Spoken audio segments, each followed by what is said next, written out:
नमस्कार दोस्तों, कैसे हैं आप सभी लोग? आई होप आप सभी लोग मस्त होंगे, ज़बरदस्त होंगे।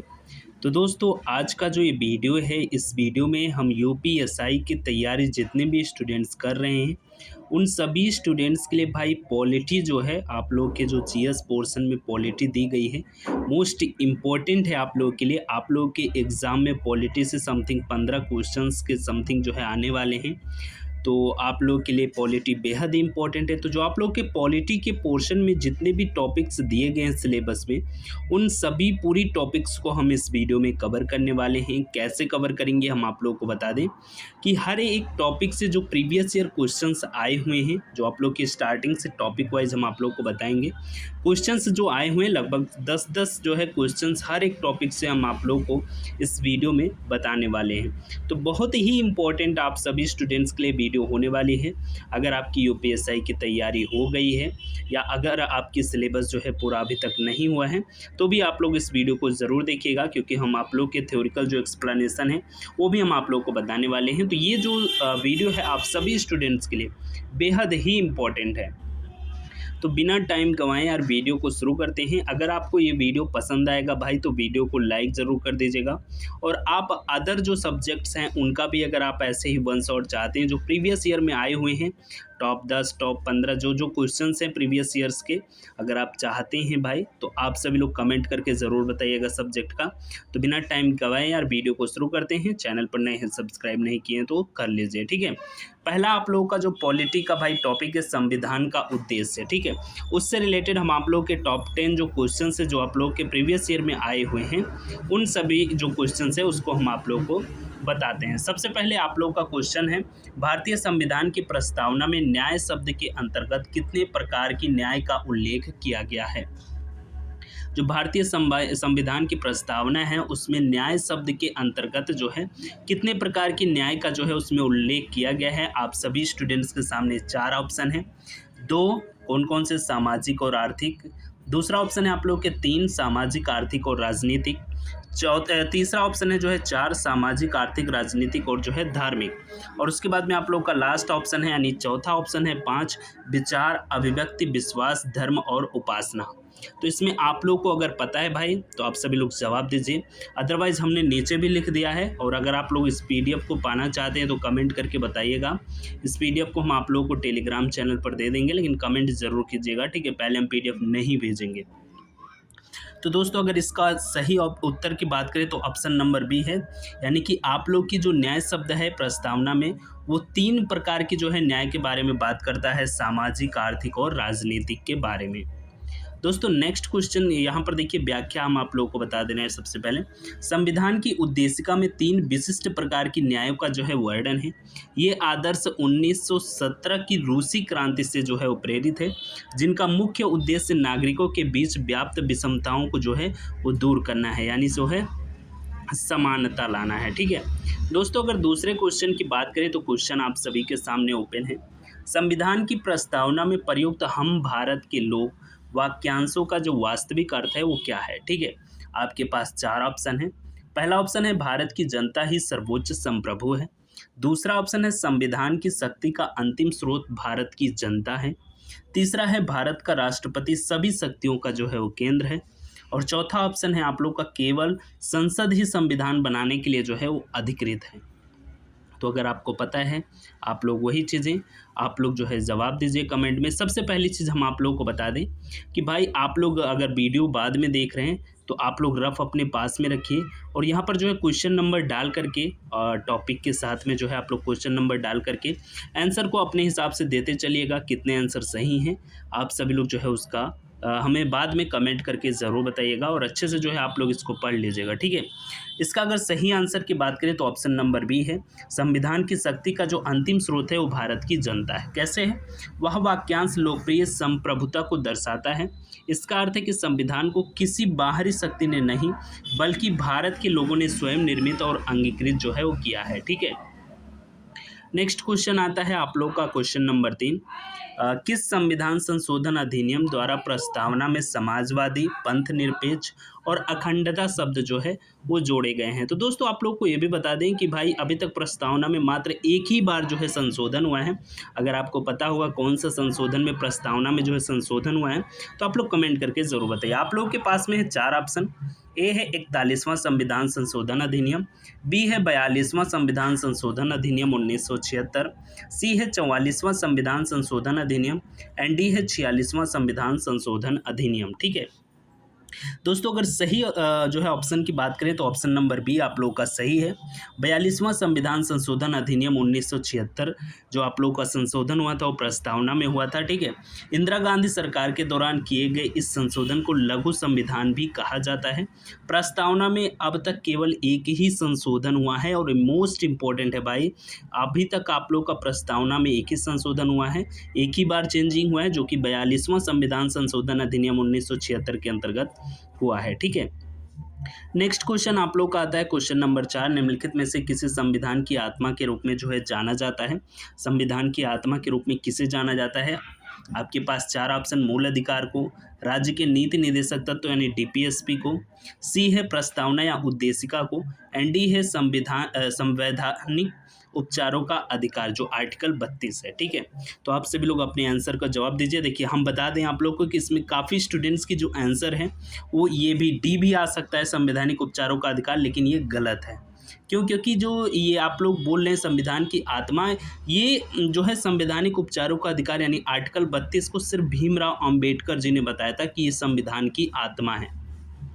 लेकिन दोस्तों अगर देखा जाए संविधान की आत्मा के रूप में जो किसे माना जाता है तो प्रस्तावना या उद्देशिका को, यानी जो आप लोग की प्रस्तावना है उसको संविधान की जो आत्मा माना जाता है। ठीक है, यानी मूल ढांचा जो है वही है आप लोग का।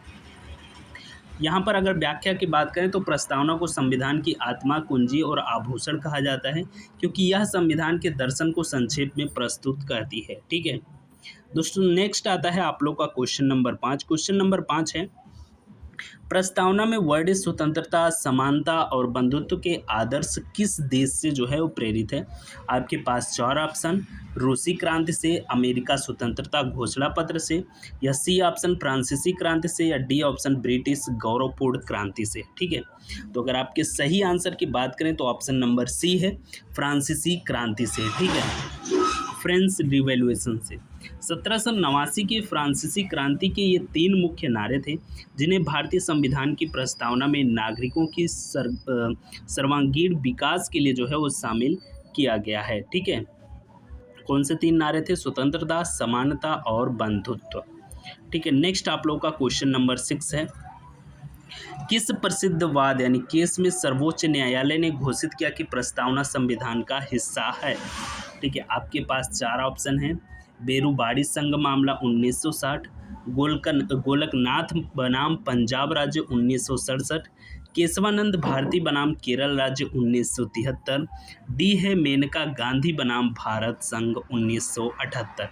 दोस्तों आप सभी लोग अगर जो है ये चीज़ें आप लोग जो संविधान संशोधन हुआ था केशवानंद भारती बनाम केरल राज्य 1973, ये आप लोग को अच्छे तरीके से पता होगा। ठीक है, ऑप्शन नंबर सी सही जवाब है, केशवानंद भारती बनाम केरल राज्य का जो केस था। ठीक है, इस ऐतिहासिक फैसले में 13 जजों की बेंच ने माना कि प्रस्तावना संविधान का जो है वो अभिन्न अंग है और संसद इसमें संशोधन कर सकती है बशर्ते वह मूल ढांचे को ना बदले। ठीक है, ये काफ़ी इंपॉर्टेंट है आप लोगों का, केशवानंद भारती बनाम केरल राज्य जो कि 1973 में ये केस था, जो है 13 जजों की बेंच बैठी थी।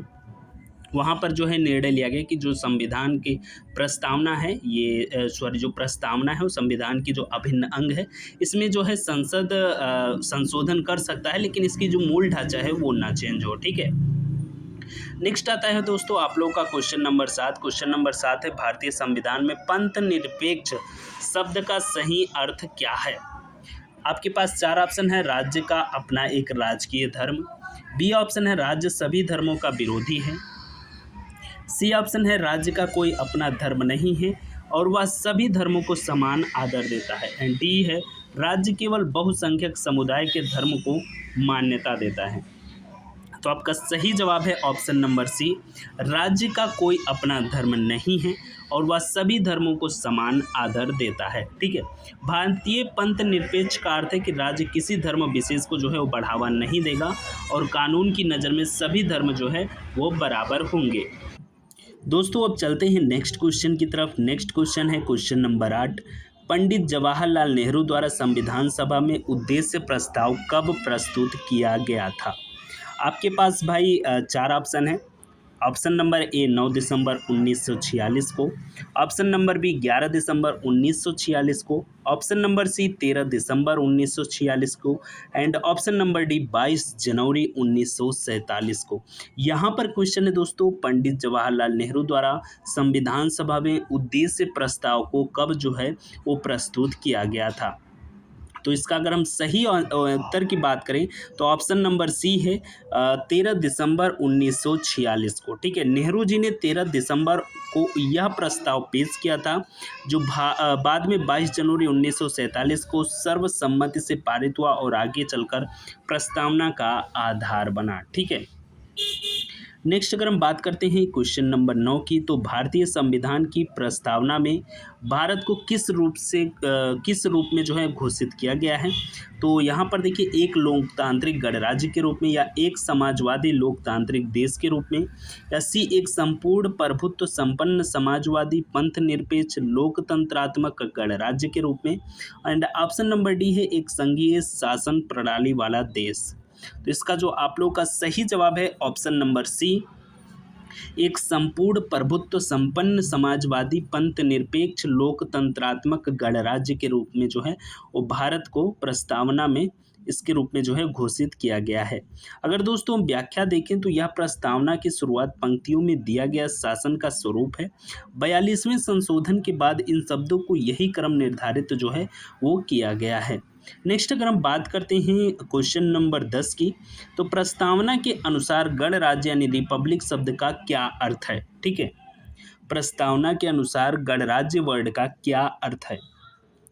चार ऑप्शन है आप लोग के पास। भारत में राजा का शासन होगा, भारत का राष्ट्रध्वज यानी राष्ट्राध्यक्ष राष्ट्रपति निर्वाचित होगा ना कि वंशानुगत, प्रधानमंत्री ही देश का सर्वोच्च मुखिया होगा, ऑप्शन नंबर डी न्यायपालिका और कार्यपालिका जो है वो स्वतंत्र होंगे। तो दोस्तों अगर सही आंसर की बात करें तो आप लोग का ऑप्शन नंबर बी है, भारत का राष्ट्राध्यक्ष यानी निर्वाचित होगा ना कि वंशानुगत, यानी राष्ट्रपति जो है वंश के हिसाब से नहीं होंगे कि उनके पिता हैं तो उनके बेटे जो है राष्ट्रपति बनते जाएंगे, ऐसा नहीं होगा। आप लोग के जो राष्ट्रपति होंगे वो निर्वाचित होंगे, यानी कि उनका जो है चुनाव होगा। अगर हम व्याख्या की बात करें तो गणराज्य का अर्थ है कि सत्ता किसी एक परिवार या वंश के हाथ में नहीं होगा, बल्कि जनता द्वारा चुना गया प्रतिनिधि ही देश का जो है वो प्रमुख बनेगा। ठीक है दोस्तों, अब आप लोगों का जो पहला टॉपिक था, जो आप लोग के पॉलिटी का पहला टॉपिक था संविधान का उद्देश्य, वो आप लोग का समाप्त हुआ। यानी टोटल हमने 10 क्वेश्चन को जो है कवर किए हैं। अब जो है हम आप लोग के सेकेंड टॉपिक है मौलिक अधिकार के बारे में, इसके बारे में हम देखते हैं। मोस्ट इंपॉर्टेंट आप लोग का ये टॉपिक होने वाला है, तो वीडियो को जो है बने रहिए ऐसे। और अगर आपको वीडियो पसंद आए भाई तो लाइक ज़रूर कर दीजिएगा। ठीक है दोस्तों, अगर हम बात करें पहले क्वेश्चन, ये सभी जितने क्वेश्चन हम दिखा रहे हैं आप लोग के प्रीवियस ईयर में आए हुए हैं, तो आप सभी स्टूडेंट्स के लिए मोस्ट इंपॉर्टेंट वाले क्वेश्चन हैं। ठीक है, भारत के संविधान में मौलिक अधिकार किस भाग में वर्णित है? मौलिक अधिकार आप लोग के किस भाग में वर्णित है? आपके ऑप्शन ए है भाग 2 में, भाग 3 में, भाग 4 में या भाग 4 के ए में। ठीक है, तो आपका अगर हम सही जवाब की बात करें तो भाग बी में है, यानी कि भाग 3 में है, ऑप्शन नंबर बी में। ठीक है, भारतीय संविधान में मौलिक अधिकार भाग 3 में अनुच्छेद 12 से लेकर के 35 तक निहित है, जिन्हें भारतीय संविधान का मैग्ना कार्टा भी कहा जाता है। अगर भाई क्वेश्चन आता है भारतीय संविधान का मैग्ना कार्टा किसे कहते हैं, तो आप लोग के जो मौलिक अधिकार है, मौलिक अधिकार कहाँ से कहाँ तक है? आर्टिकल 12 से लेकर के आर्टिकल 35 तक आप लोग का जो है मौलिक अधिकार दिया गया है, जो कि आपके संविधान के भाग 3 में है।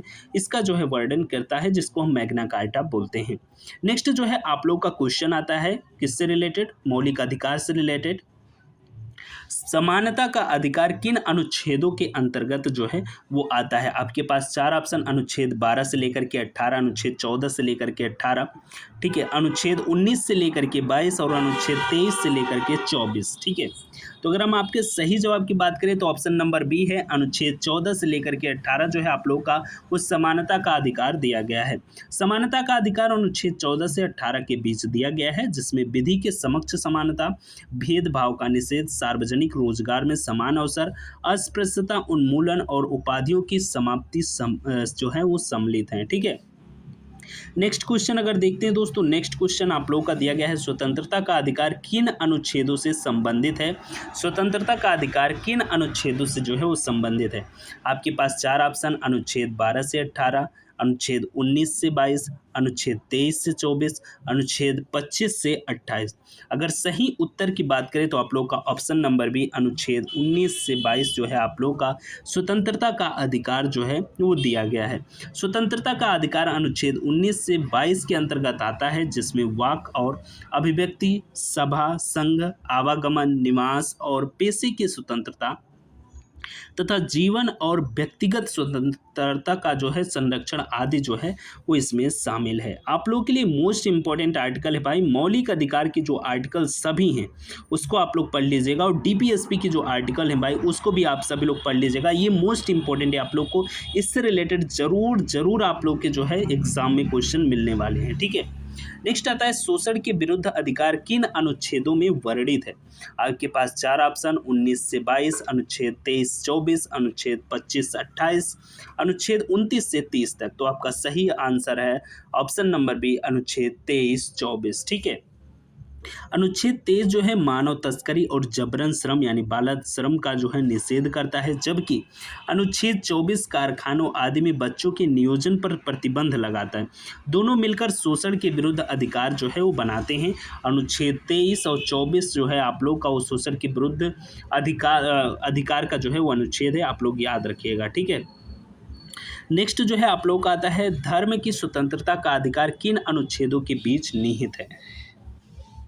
धर्म की स्वतंत्रता का अधिकार किन अनुच्छेदों के बीच जो है निहित है? आपके पास चार ऑप्शन है, अनुच्छेद 19 से 22, अनुच्छेद 23 से 24, अनुच्छेद 25 से 28 एंड अनुच्छेद 29 से 30। ये आप लोगों के पास चार ऑप्शन है। अगर हम सही आंसर की बात करें तो आंसर नंबर सी है, जो कि आप लोग का अनुच्छेद 25 से लेकर के 28 दिया गया है। अनुच्छेद 25 से 28 तक धर्म की स्वतंत्रता का अधिकार दिया गया है, जिसमें अंतः कारण की स्वतंत्रता, धर्म का प्रचार प्रसार, धार्मिक कार्यों का पालन तथा धार्मिक करों और शिक्षा से संबंधित जो है वो प्रावधान शामिल हैं, ठीक है।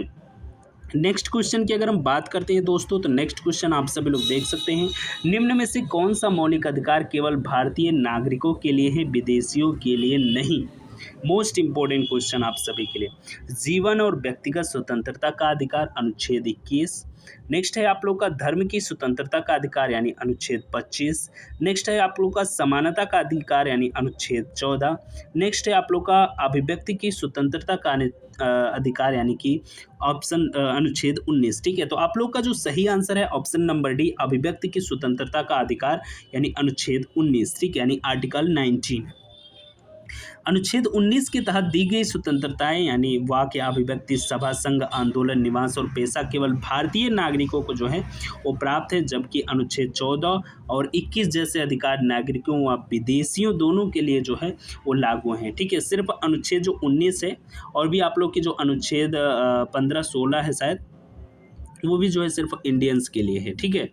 नेक्स्ट जो है आप लोग का आता है, नेक्स्ट क्वेश्चन दोस्तों आप सभी के सामने ओपन है, संवैधानिक उपचार का अधिकार किस अनुच्छेद में दिया गया है? आपके पास चार ऑप्शन, अनुच्छेद 29, अनुच्छेद 30, अनुच्छेद 32 एंड अनुच्छेद 21A। तो आपका सही जवाब है ऑप्शन नंबर सी, अनुच्छेद 32। संवैधानिक उपचार का अधिकार जो है वो अनुच्छेद 32 में दिया गया है, और आर्टिकल 32 को डॉक्टर भीमराव अंबेडकर भाई क्या कहते हैं?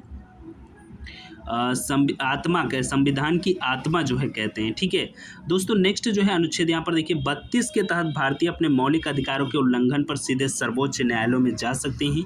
इसलिए जो है डॉक्टर भीमराव अंबेडकर ने संविधान की आत्मा और हृदय कहा है। अनुच्छेद 32 को। और मोस्ट इंपॉर्टेंट आप लोग का 5 रिट जो है होता है सुप्रीम कोर्ट के द्वारा, जिससे आप लोग की जो मौलिक अधिकार है उसकी रक्षा किया जाता है। और नेक्स्ट है, भारत के संविधान में मौलिक अधिकार किस देश के संविधान से प्रेरित है, या फिर कहा जाए कि किस दिन से जो है आपका लिया गया है भारत का जो मौलिक अधिकार है। आपके पास 4 ऑप्शन है, ब्रिटेन के संविधान से, आयरलैंड के संविधान से, सी है कनाडा के संविधान से, ऑप्शन नंबर डी है अमेरिका के संविधान से। तो आप लोग का सही जवाब है अमेरिका के संविधान से, यानी ऑप्शन नंबर डी। भारतीय संविधान में भाग 3 के मौलिक अधिकार मुख्य रूप से संयुक्त राज्य अमेरिका के संविधान के बिल ऑफ राइट्स से प्रेरित है। हालांकि इसमें भारतीय परिस्थितियों के अनुसार संशोधन जो है वो किया गया है। ठीक है भाई, संशोधन किया गया है, अपने हिसाब से बनाया गया है, लेकिन लिया कहाँ से गया है, वहीं से। ठीक है, नेक्स्ट जो है आप लोग का क्वेश्चन आता है, भारतीय संविधान में शिक्षा के अधिकार को मौलिक अधिकार के रूप में किस संशोधन द्वारा जोड़ा गया। आप लोग को पता है कि आप लोग की जो शिक्षा का अधिकार है मौलिक अधिकार है, तो इसको किस संशोधन में, पहले भाई मूल अधिकार जब संविधान लिखा गया था तो उसमें नहीं था, बाद में ऐड हुआ है। तो कौन सा संविधान संशोधन हुआ था जिसमें जो है इसको ऐड किया गया था। तो आप लोग के पास में ऑप्शन है 4 42वां संविधान संशोधन, 44वां संविधान संशोधन, ऑप्शन नंबर से 73वां संविधान संशोधन, एंड ऑप्शन नंबर डी 86वां संविधान संशोधन। तो अगर सही आंसर की बात करें तो ऑप्शन नंबर डी है आप लोग का 86वां संविधान संशोधन जो हुआ था, उसमें जो है शिक्षा का अधिकार आप लोग के मौलिक अधिकार के रूप में जोड़ा गया था, जो कि आप लोग का 2002 में संशोधन हुआ था। 86वें संविधान संशोधन 2002 द्वारा अनुच्छेद 21 से जोड़ा गया, जिसके अंतर्गत 6 से 14 वर्ष तक बच्चों के लिए निःशुल्क और अनिवार्य शिक्षा को मौलिक अधिकार जो है वो बनाया गया है। तो दोस्तों अगर हम बात करते हैं अब नेक्स्ट क्वेश्चन की तरफ, आपके नेक्स्ट क्वेश्चन है, मौलिक अधिकारों की कुल संख्या वर्तमान में कितनी मानी जाती है। कितने आप लोग के मौलिक अधिकार हैं इस समय वर्तमान में। देखिए मौलिक अधिकार और मूल अधिकार एक ही है, इसमें आप लोग कंफ्यूज मत होइएगा। ठीक है, आपके पास ऑप्शन है 5, 6, 7, 8। तो आपका अगर हम सही जवाब की बात करें तो ऑप्शन नंबर बी 6 इस समय आप लोग के मौलिक अधिकार है। ठीक है, कौन कौन से वर्तमान में भारतीय संविधान में 6 मुख्य मौलिक अधिकार माने जाते हैं। समानता का अधिकार, स्वतंत्रता का अधिकार, शोषण के विरुद्ध अधिकार, धर्म की स्वतंत्रता का अधिकार, सांस्कृतिक एवं जो है शैक्षिक अधिकार तथा संवैधानिक उपचार का अधिकार। ये आप लोग के 6 मौलिक कर्तव्य हैं प्रेजेंट टाइम में जो कि माने जाते हैं। ठीक है, अच्छा अब आप लोग जवाब दीजिए कि कितने जो है मौलिक कर्तव्य हैं, कितने जो है भारतीय संविधान में इस समय मौलिक कर्तव्य हैं। ठीक है, आप लोग हमें कमेंट करके बताइए। ठीक है, नेक्स्ट जो है अब आप लोग का यहाँ पर आ जाता है नीति निर्देशक तत्व एवं मूल कर्तव्य। देखिए मूल कर्तव्य की हमने बात किया, मूल कर्तव्य बोलिए या मौलिक कर्तव्य बोलिए, बात एक ही है। कितने मौलिक कर्तव्य हैं आप लोग हमें कमेंट करके बताइए। देखिए आप लोग का हमने 2 टॉपिक समाप्त कर दिया, अब आप लोग का तीसरा टॉपिक शुरू करते हैं, नीति निर्देशक तत्व एवं मूल कर्तव्य। जितने हमने आप लोग को बताया है भाई, जो एक्सप्लेनेशन दी गई है, जो चीज़ें हमने बताई, मोस्ट इंपॉर्टेंट क्वेश्चन से हमने उसी को कवर किया है, जिसमें आज से आप लोग को डायरेक्टली जो है क्वेश्चन मिल सकता है आप लोग के एग्जाम में। ठीक है, तो चलिए शुरू करते हैं भाई। पहला क्वेश्चन है आप लोग का, भारतीय संविधान में मौलिक कर्तव्यों का उल्लेख किस अनुच्छेद में है।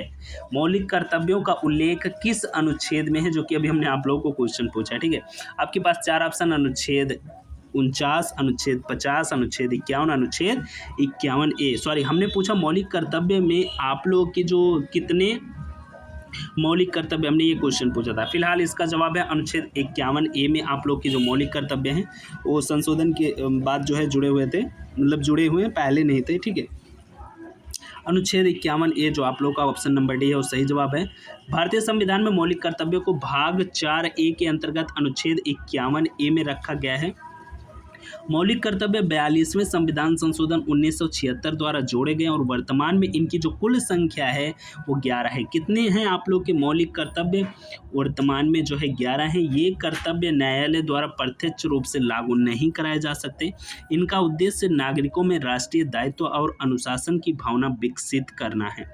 भारतीय संविधान में नेक्स्ट क्वेश्चन आप लोग का ये है। ठीक है, भारतीय संविधान में जो मौलिक कर्तव्य को संविधान में जोड़ने की सिफारिश किस समिति ने की थी। ठीक है, मौलिक कर्तव्य को जोड़ने के लिए किस समिति की सिफारिश थी भारतीय संविधान में। ठीक है, आपके पास 4 ऑप्शन है, पहला है बलवंत राय मेहता समिति, एंड दूसरा है आप लोग का LM सिंघवी समिति, एंड सी है सरदार स्वर्ण सिंह समिति, एंड डी है अशोक मेहता समिति। ठीक है, तो इसका सही आंसर है ऑप्शन नंबर सी, सरदार स्वर्ण सिंह समिति। ठीक है, सरदार स्वर्ण सिंह समिति। मौलिक कर्तव्यों को जोड़ने की सिफारिश सरदार स्वर्ण सिंह समिति ने की थी, जिसके आधार पर 42वें संविधान संशोधन द्वारा भाग 4A तथा अनुच्छेद 51A जोड़ा गया।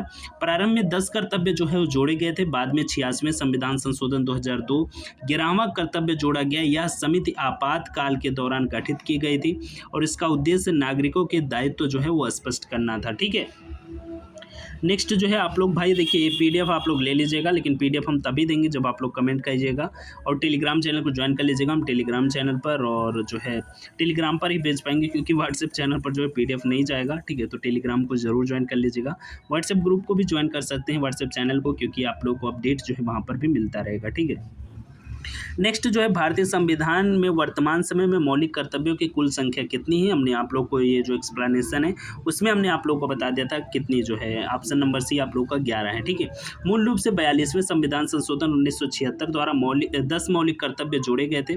बाद में 86वें संविधान संशोधन अधिनियम 2002 के अंतर्गत बच्चों की शिक्षा से संबंधित एक और कर्तव्य जोड़ा गया, जिससे इनकी संख्या जो है इस समय 11 है। ये सभी कर्तव्य अनुच्छेद 51A में जो है वो वर्णित है। मूल कर्तव्य कितने हैं? 11 हैं। ठीक है, नेक्स्ट क्वेश्चन आप लोग का है, निम्न में से कौन सा मौलिक कर्तव्य अनुच्छेद 51A में वर्णित है। ठीक है, आपके पास 4 ऑप्शन है। पंचायती राज संस्थाओं का संगठन, न्यायपालिका और को कार्यपालिका से अलग करना, सार्वजनिक संपत्ति की रक्षा करना और हिंसा का परित्याग करना, एंड ऑप्शन नंबर डी है समान काम के लिए समान वेतन देना। ठीक है, तो आपका अगर हम सही जवाब की बात करें तो आप लोग का ऑप्शन नंबर सी है, सार्वजनिक संपत्ति की रक्षा करना और हिंसा का परित्याग करना। ठीक है, सार्वजनिक संपत्ति की रक्षा करना और हिंसा का जो है वो परित्याग करना। अनुच्छेद 51A फर्स्ट के अनुसार प्रत्येक नागरिक का कर्तव्य है कि वह सार्वजनिक संपत्ति की रक्षा करे और हिंसा का त्याग करे। या प्रावधान जो है नागरिकों में अहिंसा, शांति और सामूहिक संपत्ति के प्रति जिम्मेदारी की भावना विकसित करने के लिए है। विकल्प ए और विकल्प बी राज्य के नीति निर्देशक तत्व अन्य अनुच्छेदों से संबंधित है, ना कि मौलिक कर्तव्यों से। ठीक है, नेक्स्ट जो है आप लोग का आता है क्वेश्चन, निम्न में से कौन सा कथन मौलिक कर्तव्यों के संबंध में नहीं है, सही नहीं है। ठीक है, मौलिक कर्तव्यों के संबंध में सही नहीं है। आपके पास 4 ऑप्शन है। वे उन महान आदर्शों को संजोने और पालने करने के लिए किए गए हैं जिन्होंने स्वतंत्र संघर्ष को प्रेरित किया। ऑप्शन नंबर बी, वे वैज्ञानिक दृष्टिकोण, मानवतावाद और जांच व सुधार की भावना विकसित करने के लिए जो है वो बनाए गए हैं। ऑप्शन नंबर सी, वे स्वभाव से न्यायसंगत हैं और न्यायालय द्वारा लागू कराए जा सकते हैं। ऑप्शन नंबर डी, वे हमारी समग्र संस्कृति की समृद्धि विरासत को महत्व देने और संरक्षित करने के लिए जो है वो बनाए गए हैं। तो इसका अगर हम सही जवाब बात करें तो ऑप्शन नंबर सी, वे स्वभाव से न्याय संगत हैं और न्यायालय द्वारा लागू कराए जा सकते हैं। ठीक है, अगर हम इसकी व्याख्या की बात करें दोस्तों, तो व्याख्या आप सभी लोग देख सकते हैं। मौलिक कर्तव्य गैर न्याय संगत हैं। ठीक है, अर्थात उन्हें सीधे अदालत में लागू नहीं कराया जा सकता है। विकल्प ए, बी और डी में बताए गए उद्देश्य वास्तव में मौलिक कर्तव्यों के ही उद्देश्यों से सम्मिलित हैं, अतः केवल विकल्प सी गलत है और वह सही है। ठीक है, देखिए क्वेश्चन में जो है उल्टा पूछा था, ये सभी लोग आप लोग ध्यान दीजिएगा। ठीक है, क्वेश्चन एक बार हम फिर से आप लोग को दिखा दे रहे हैं। निम्न में से कौन सा कथन मौलिक कर्तव्यों के संबंध में सही नहीं। ठीक है, तो आप सभी लोग इसको जो है देख लीजिए अच्छे से, फिर से आप सभी लोग चेक कर लीजिए बैक करके अगर आपको दिक्कत हो तो। ठीक है, नेक्स्ट आता है, भारतीय संविधान में राज्य के नीति निर्देशक तत्व किस भाग में वर्णित है। आपके पास 4 ऑप्शन, भाग 3, भाग 4, भाग 4A एंड भाग 5। ठीक है, तो आपका जो सही जवाब है ऑप्शन नंबर बी, भाग 4। राज्य के नीति निर्देशक तत्वों को संविधान के भाग 4 अनुच्छेद 36 से लेकर के 51 में, यानी DPSP जो आप लोग का है वो 36 से लेकर के 51 अनुच्छेद में सम्मिलित किया गया है। अनुच्छेद 37 के अनुसार ये तत्व राज्य के शासन में मौलिक माने गए हैं, परंतु न्यायालयों द्वारा प्रत्यक्ष रूप से जो है वो लागू नहीं किए जा सकते। इनका उद्देश्य राज्य को नीति निर्माण में सामाजिक तथा आर्थिक न्याय की दिशा में मार्गदर्शन देना है। ठीक है, अगर DPSP का फॉलो नहीं करता राज्य तो आप लोग भाई सुप्रीम कोर्ट या कोर्ट नहीं जा सकते इसके लिए। ठीक है, नेक्स्ट जो है आप लोग का अनुच्छेद 37 के अनुसार राज्य के नीति निर्देशक तत्वों के संबंध में कौन सा कथन सही है। आपके पास ऑप्शन है वे मौलिक अधिकारों के समान न्यायालयों द्वारा लागू किए जा सकते हैं। हमने आप लोग को अभी बताया कि न्यायालय द्वारा जो है ये लागू नहीं कराया जा सकता, या फिर इसको फॉलो करने पर आप लोग न्यायालय जो है नहीं जा सकते हैं। ऑप्शन नंबर बी, वे राज्य के शासन में मौलिक हैं और राज्य में उन्हें कानून बनाते समय लागू करने का जो है वो दायित्व है। ठीक है। एंड इसके बाद में ऑप्शन नंबर सी है, वे केवल केंद्र सरकार पर लागू होते हैं, राज्यों पर नहीं। एंड डी है, उनका संविधान में केवल सांकेतिक उल्लेख है, कोई महत्व नहीं। तो इसका जो सही जवाब है ऑप्शन नंबर बी, वे राज्य के शासन में मौलिक है और राज्य उन्हें कानून बनाते समय लागू करने का जो है वो दायित्व है राज्य के ऊपर है, वो अपना लागू कर सकता है, अगर वो चाहे तो ना कर सकता है। इसको लेकर के आप लोग कोर्ट में जो है नहीं जा सकते हैं। नेक्स्ट क्वेश्चन है आप लोग का, हमने आप लोग को ये बता दिया कानून बनाने का दायित्व है। ठीक है। अनुच्छेद 37 स्पष्ट करता है कि निदेशक तत्व न्यायालयों द्वारा परिवर्तनीय नहीं है, परंतु वे देश के शासन में मौलिक है तथा राज्यों का कर्तव्य है कि वे इन्हें कानून बनाते समय लागू करें। इसी के कारण इन्हें सामाजिक आर्थिक न्याय की दिशा में राज्य के लिए मार्गदर्शन सिद्धांत जो है वो माना जाता है, और बाकी सब जो विकल्प हैं वो इसके विपरीत हैं। ठीक है। नेक्स्ट जो है आप लोगों का क्वेश्चन दिया गया है, निम्न में से कौन सा प्रावधान राज्य के नीति निर्देशक तत्वों तथा मौलिक कर्तव्य दोनों में से किसी न किसी के रूप में प्रतिबंधित होता है। आपके पास 4 ऑप्शन है, ग्राम पंचायतों का संगठन, समान नागरिक संहिता, सहकारी समितियों को बढ़ावा देना। एंड ऑप्शन नंबर डी, वैज्ञानिक दृष्टिकोण, मानवतावाद और जांच सुधार की भावना विकसित करना। तो आपका जो सही ऑप्शन है option number D. Option number D क्या है, वैज्ञानिक दृष्टिकोण, मानवतावाद और जांच सुधार की भावना जो है वो विकसित करना।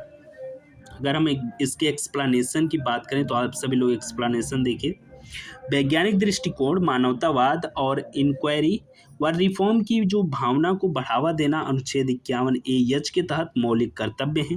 साथ ही नीति निर्देशक तत्वों को समग्र भावना सामाजिक, आर्थिक और बौद्धिक प्रगति की दिशा में राज्य को प्रेरित करती है, जिससे शिक्षा, अनुसंधान और वैज्ञानिक रवैये का जो विकास होता है। इस प्रकार का यह विषय दोनों के बीच वैचारिक सेतु का जो है वो कार्य करता है। ठीक है। नेक्स्ट जो है आप लोग का आता है अनुच्छेद 45 यानी 45, आर्टिकल 45 जो राज्य के नीति निर्देशक तत्वों के अंतर्गत है, मूल रूप से किस बात का जो है वो प्रावधान करता है। हमने आप लोगों को बताया कि डीपीएसपी की जो सभी आर्टिकल हैं और जो आप लोग का मूल अधिकार का जो सभी आर्टिकल हैं उसको आप लोग ध्यान रखिएगा। ये मोस्ट इम्पोर्टेंट है आप सभी लोग के एग्ज़ाम के दृष्टि से, या किसी का भी एग्ज़ाम हो अगर उसमें पॉलिटी है तो ये आप लोग का मोस्ट इम्पोर्टेंट है। ठीक है। आपके पास 4 ऑप्शन है, सभी के लिए समान नागरिक संहिता, निःशुल्क और अनिवार्य प्राथमिक शिक्षा, सहकारी समितियों को बढ़ावा देना। एंड ऑप्शन नंबर डी, न्यायपालिका को कार्यपालिका से जो है वो अलग करना या पृथक करना। तो अगर सही जो है जवाब की बात करें तो ऑप्शन नंबर बी है, निःशुल्क और अनिवार्य जो है प्राथमिक शिक्षा का, ये जो है आप लोगों का सही जवाब है। अगर हम व्याख्या की बात करें, इसमें दिया गया है अनुच्छेद 45 प्रारंभ में यह कहता है कि राज्य 14 वर्ष तक की आयु के सभी बच्चों के लिए जो है वो निःशुल्क और अनिवार्य शिक्षा की व्यवस्था करने का जो है वो प्रयास करेगा। बाद में शिक्षा के अधिकार को 86वें संविधान संशोधन के माध्यम से अनुच्छेद 21A के रूप में मौलिक अधिकार बनाया गया, पर अनुच्छेद 45 ने इस दिशा में नीति आधार प्रदान किया। यह प्रावधान सामाजिक न्याय और समान अवसर के लक्ष्य को साधने के लिए अत्यंत जो है वो महत्वपूर्ण माना गया। ठीक है। नेक्स्ट जो है आप लोग का क्वेश्चन है, भारतीय संविधान के अनुसार निर्देशकीय सिद्धांतों और मौलिक अधिकारों की वर्तमान स्थिति को कौन सा कथन अधिक सही तरीके से जो है वो व्यक्त करता है। ठीक है। आपके पास 4 ऑप्शन हैं, निर्देशकीय सिद्धांत पूरी तरह मौलिक अधिकारों से ऊपर है। ऑप्शन नंबर बी, मौलिक अधिकारों को कभी भी निर्देशकीय सिद्धांतों के लिए जो है वो बदल नहीं सकते हैं। ऑप्शन नंबर सी, दोनों के बीच संतुलन रखने हैं तो निर्देशकीय सिद्धांतों को इस प्रकार लागू किया जा सकता है कि संविधान की मूल संरचना ना टूटे। ठीक है। ऑप्शन नंबर डी है, दोनों को आपस में कोई संबंध नहीं है। तो आप लोग का जो सही जवाब है वो ऑप्शन नंबर सी है। ऑप्शन नंबर सी क्या है, दोनों के बीच संतुलन रखने हेतु निर्देशकीय सिद्धांतों को इस प्रकार लागू किया जा सकता है कि संविधान की जो मूल संरचना है वो ना बदले या फिर ना टूटे। अगर दोस्तों व्याख्या यानी कि अगर एक्सप्लेनेशन की बात करें तो न्यायालयों ने निर्णय दिया है कि मौलिक अधिकारों व निर्देशकीय सिद्धांतों के बीच संतुलन बनाते हुए संसद आवश्यकतानुसार मौलिक अधिकारों में संशोधन निर्देशकीय सिद्धांतों को लागू कर सकता है, बशर्ते संविधान की मूल संरचना नष्ट ना हो। वर्तमान स्थिति में मौलिक अधिकारों को प्रधान माना गया है, पर निर्देशकीय सिद्धांतों को कानून निर्माण में महत्वपूर्ण मार्गदर्शन की तरह जो है वो स्वीकार किया जाता है। इसका उद्देश्य अधिकारों व सामाजिक आर्थिक लक्ष्यों दोनों को समन्वित पूर्ति है। ठीक है दोस्तों, आप लोग की जो 3 टॉपिक है वो समाप्त हो चुकी हैं। 3 क्या 4 टॉपिक आप लोग का जो है समाप्त हो चुका है। अब आप लोग की जो पॉलिटी की नेक्स्ट टॉपिक है संसदीय व्यवस्था, मोस्ट इम्पोर्टेंट टॉपिक। ठीक है, तो अब हम इसको देखते हैं। संसदीय व्यवस्था में आप लोग का क्या क्या चीज़ें दी गई हैं। बाकी आप लोग को वीडियो कैसा लग रहा है आप लोग हमें कमेंट करके ज़रूर बताइएगा। अगर ये वीडियो आपको पसंद आए तो लाइक कीजिएगा, अदरवाइज़ भाई आप लोग डिसलाइक कीजिएगा और हमें फीडबैक ज़रूर दीजिएगा कि क्या जो है इसमें सुधार करना चाहिए। ठीक है दोस्तों, अगर हम संसदीय व्यवस्था की अगर हम पहले क्वेश्चन की बात करें तो पहला क्वेश्चन है, भारत में संसदीय शासन प्रणाली किस देश की व्यवस्था से जो है वो प्रेरित है। तो आपके पास ऑप्शन है, पहला ऑप्शन है संयुक्त राज्य अमेरिका, दूसरा है ब्रिटेन एंड तीसरा है कनाडा एंड चौथा ऑप्शन है आप लोग का फ्रांस। अगर हम इसका सही जवाब बात करें तो ऑप्शन नंबर बी जो है यानी आप लोग का ब्रिटेन जो है वो सही जवाब है। ठीक है, भारत ने संसदीय शासन की मूल संरचना ब्रिटेन वेस्टमिंस्टर मॉडल से जो है वो अपनाई है, जिसमें वास्तविक कार्यपालिका प्रधानमंत्री व मंत्रिपरिषद होती है और वे संसद के प्रति सामूहिक रूप से उत्तरदायी जो है वो रहते हैं। ठीक है, नेक्स्ट जो है आप लोग का क्वेश्चन आता है, भारत की संसदीय व्यवस्था में वास्तविक कार्यपालिका जो है वो कौन मानी जाती है। ठीक है, तो आपके पास जो है ऑप्शन है राष्ट्रपति, उपराष्ट्रपति, प्रधानमंत्री व मंत्रिपरिषद एंड ऑप्शन नंबर डी है जो है वो प्रधान न्यायाधीश। ठीक है, तो आपका जो सही जवाब है वो ऑप्शन नंबर सी जो है वो प्रधानमंत्री है। ठीक है, प्रधानमंत्री व मंत्रिपरिषद। राष्ट्रपति बस एक नाम बस होता है। ठीक है, मेन जो सभी काम करते हैं वो प्रधानमंत्री करते हैं, आप लोगों को भी पता है। ठीक है, संसदीय शासन में राष्ट्रपति केवल नाम मात्र का संवैधानिक प्रमुख होता है, जबकि वास्तविक सभी कार्यकारी शक्तियां जो हैं वो प्रधानमंत्री या उनकी मंत्रिपरिषद द्वारा ही प्रयोग की जाती हैं, जो लोकसभा के प्रति जो है वो उत्तरदायी होता है। ठीक है, नेक्स्ट जो है आप लोग का क्वेश्चन है, निम्न में से कौन सा संसदीय शासन की मूल विशेषता है। ठीक है, कार्यपालिका और विधायिका का पूर्ण पृथक्करण, कार्यपालिका और विधायिका के प्रति उत्तरदायित्व, न्यायपालिका का विधायिका पर प्रभुत्व एंड ऑप्शन नंबर डी है लिखित संविधान का अभाव। ठीक है, तो इसमें जो है आप लोग का सही जवाब है option number B. Option number B क्या है, कार्यपालिका का विधायिका के प्रति जो है वो उत्तरदायित्व। ठीक है, संसदीय व्यवस्था में मंत्रिपरिषद लोकसभा के बहुमत पर आधारित होती है और उसे जो है अपना कार्यकाल बनाए रखने के लिए सदन का विश्वास जो है बनाए रखना अनिवार्य होता है, इसलिए कार्यपालिका विधायिका के प्रति जो है वो उत्तरदायी रहता है। ठीक है, नेक्स्ट जो है आप लोग का क्वेश्चन है, संसदीय प्रणाली में मंत्रिपरिषद का पद किस स्थिति में समाप्त होता है। ठीक है, संसदीय प्रणाली में मंत्रिपरिषद का पद जो है किस स्थिति में समाप्त होता है।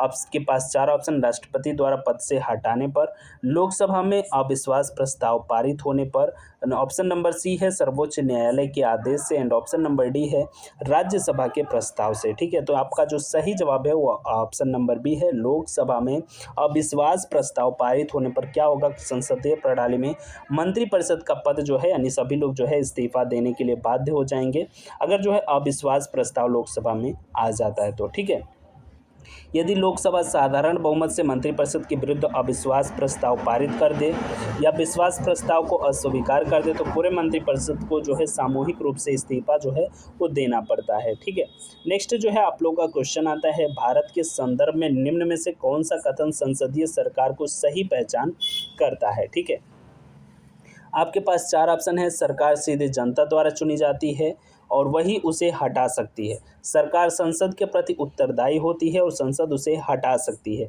सरकार न्यायपालिका के प्रति उत्तरदायी होती है, सरकार राष्ट्रपति के प्रति उत्तरदायी होती है।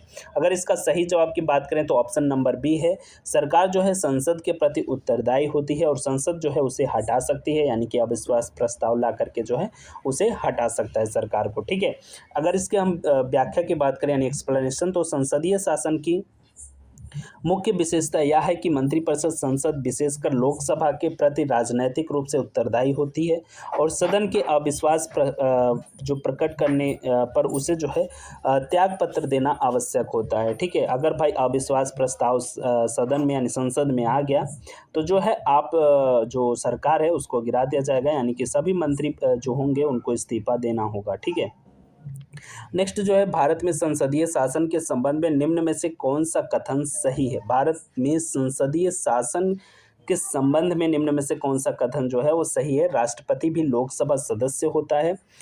राष्ट्रपति लोकसभा के कार्य में भाग ले सकता है। राष्ट्रपति लोकसभा की बैठकों की अध्यक्षता करता है। या राष्ट्रपति लोकसभा का सदस्य नहीं हो सकता। तो इसका जो सही जवाब है ऑप्शन नंबर बी, राष्ट्रपति लोकसभा के कार्य में जो है वो भाग ले सकता है। ठीक है, राष्ट्रपति संसद का अंग होते हुए लोकसभा व राज्यसभा दोनों की संयुक्त बैठक को संबोधित कर सकता है तथा संदेश भेज सकता है, परंतु वह किसी सदन का सदस्य जो है वो नहीं होता और मतदान में भाग नहीं लेता। ठीक है, नेक्स्ट जो है क्वेश्चन आप लोगों का है, निम्न में से कौन सा संसदीय शासन व्यवस्था का अनिवार्य तत्व है? ठीक है, आपके पास चार ऑप्शन, द्विसदनीय विधायिका, बी है लिखित संविधान, सी है मंत्रिपरिषद की सामूहिक उत्तरदायित्व एंड ऑप्शन नंबर डी है संघात्मक संरचना। तो इसमें जो सही जवाब है ऑप्शन नंबर सी, मंत्रिपरिषद की सामूहिक उत्तरदायित्व। संसदीय प्रणाली में मंत्रिपरिषद लोकसभा के प्रति सामूहिक रूप से उत्तरदायी जो है वो मानी जाती है, अर्थात मंत्रिपरिषद एक इकाई के रूप में कार्य करती है और अविश्वास प्रस्ताव पूरे मंत्रिपरिषद पर लागू होता है। ठीक है, नेक्स्ट जो है आप लोग का क्वेश्चन, संसदीय प्रणाली में राज्य का नाम मात्र प्रमुख किसे कहा जाता है? ठीक है, संसदीय प्रणाली में राज्य का नाम मात्र प्रमुख जो है किसे कहा जाता है? ऑप्शन नंबर ए प्रधानमंत्री, लोकसभा अध्यक्ष, राष्ट्रपति एंड ऑप्शन नंबर डी उपराष्ट्रपति। इसका जवाब हमने आप लोग को अभी थोड़ी देर पहले दिया है, तो आप सभी लोग बताइए इसका सही जवाब है भाई ऑप्शन नंबर सी, राष्ट्रपति। ठीक है, ऑप्शन नंबर सी है राष्ट्रपति। ठीक है, अगर हम बात करें संसदीय शासन में राष्ट्रपति को नाम मात्र या औपचारिक प्रमुख जो है वो कहा जाता है, जबकि वास्तविक जो सत्ता है वो प्रधानमंत्री व मंत्रिपरिषद के हाथों में केंद्रित रहती है जो उनके नाम पर कार्य करते हैं। ठीक है भाई, जो साइन वगैरह होती है, ठीक है, इनका नाम राष्ट्रपति का रहता है, लेकिन जो काम वगैरह होते हैं वो प्रधानमंत्री करते हैं। ठीक है, ये राष्ट्रपति जो है एक नाम मात्र यानी एक नाम के हिसाब से समझ लीजिए कि सिर्फ नाम ही रहता है। ठीक है, नेक्स्ट है, भारत की संसदीय व्यवस्था में प्रधानमंत्री का चयन किस प्रकार होता है? ऑप्शन नंबर ए है जनता द्वारा प्रत्यक्ष चुनाव से, सर्वोच्च न्यायालय द्वारा चुनाव नामांकन से, लोकसभा में बहुमत प्राप्त दल या गठबंधन का नेता होने के कारण एंड ऑप्शन नंबर डी निर्वाचन आयोग की सिफारिश पर। ठीक है, तो इसका सही जवाब है ऑप्शन नंबर सी, लोकसभा में बहुमत प्राप्त दल या फिर गठबंधन का नेता होने के कारण जो है उसे संसदीय व्यवस्था में प्रधानमंत्री जो है वो चयन किया जाता है। ठीक है, अगर इसका हम एक्सप्लेनेशन की बात करें तो एक्सप्लेनेशन है भाई, संसदीय शासन में राष्ट्रपति उसी व्यक्ति को प्रधानमंत्री नियुक्त करता है जो लोकसभा में बहुमत प्राप्त दल या गठबंधन का नेता होता है, क्योंकि वही सदन का विश्वास प्राप्त कर सकता है। ठीक है, और दोस्तों पहली बात की जो प्रधानमंत्री है उसकी नियुक्ति कौन करता है? ठीक है, तो उसमें जो है सही जवाब है राष्ट्रपति का। ठीक है, निम्न में से कौन सा लाभ संसदीय शासन का जो है वो माना जाता है? कार्यपालिका का पूर्ण स्वतंत्र, नीति निर्माण में त्वरित निर्णय पर कम उत्तरदायित्व। ठीक है, उत्तरदायित्व पूर्ण तथा उत्तरदायी सरकार एंड ऑप्शन नंबर डी है विधान पालिका में पर कार्यपालिका का पूर्ण नियंत्रण। ठीक है, तो इसका सही जवाब है ऑप्शन नंबर से उत्तरदायित्व पूर्ण तथा उत्तरदायी जो है सरकार। ठीक है, संसदीय व्यवस्था में मंत्रिपरिषद रोज रोज सदन के प्रश्नों, बहसों व मतों का सामना करती है, जिससे सरकार का अधिक उत्तरदायी और जवाबदेह बनी रहती है और इस प्रणाली का प्रमुख लाभ जो है वो माना जाता है। ठीक है, नेक्स्ट जो है आप लोग का आता है भाई अगला टॉपिक, आप लोग के पॉलिटी का एक टॉपिक जो आप लोग का संसद वाला था वो खत्म हुआ। नेक्स्ट जो है अब आप लोग का पॉलिटी का टॉपिक आता है केंद्रीय एवं प्रदेशीय सरकारों का गठन एवं उनके अधिकार। ठीक है, मोस्ट इंपॉर्टेंट टॉपिक है जो हम आप लोग के मोस्ट इंपॉर्टेंट टॉप 10 जो क्वेश्चन है हर एक टॉपिक का हम वो लेकर आए हैं, आप लोग अच्छे से देख रहे होंगे। ठीक है, ये आप लोग के प्रीवियस ईयर में आए हुए सभी क्वेश्चन है। ठीक है, तो अच्छे से आप सभी लोग इसको पढ़ के जाइएगा, देख के जाइएगा, आप लोग को इससे एग्जाम में जो है वो काफ़ी हेल्पफुल मिलने वाला है। ठीक है, तो दोस्तों अगर हम बात करें पहले क्वेश्चन की, तो पहला क्वेश्चन है भारत में केंद्रीय स्तर पर कार्यपालिका के प्रमुख कौन होते हैं। आपके पास 4 ऑप्शन है, राष्ट्रपति, प्रधानमंत्री, लोकसभा अध्यक्ष और ऑप्शन नंबर डी है उपराष्ट्रपति। तो अगर हम इसके सही जवाब करें तो सही ऑप्शन है आप लोग का ऑप्शन नंबर बी, प्रधानमंत्री। भारत में संसदीय शासन प्रणाली है जहां वास्तविक कार्यपालिका प्रधानमंत्री और मंत्रिपरिषद होता है। राष्ट्रपति जो है संवैधानिक प्रधान होते हैं। ठीक है, हमने आप लोग को बताया कि राष्ट्रपति भाई नाम मात्र होते हैं। ठीक है, पहले ही हमने आप लोग को जो है संसद वाले में आप लोग देख चुके हैं। नेक्स्ट जो है राज्य में सरकार का संसदीय स्वरूप किसके माध्यम से व्यक्त होता है। तो आपके पास 4 ऑप्शन है, राज्यपाल ऑप्शन नंबर बी, उच्च न्यायालय ऑप्शन नंबर सी, मुख्यमंत्री और मंत्रिपरिषद and option number D Vidhan Parishad. तो इसका सही जवाब है मुख्यमंत्री और मंत्रिपरिषद। राज्य में सरकार का संसदीय स्वरूप किसके माध्यम से व्यक्त होता है, मुख्यमंत्री और मंत्रिपरिषद के माध्यम से। ठीक है, राज्य स्तर पर वास्तविक कार्यपालिका मुख्यमंत्री और उसकी मंत्रिपरिषद होती है जो सामूहिक रूप से विधानसभा के प्रति उत्तरदायी होती है।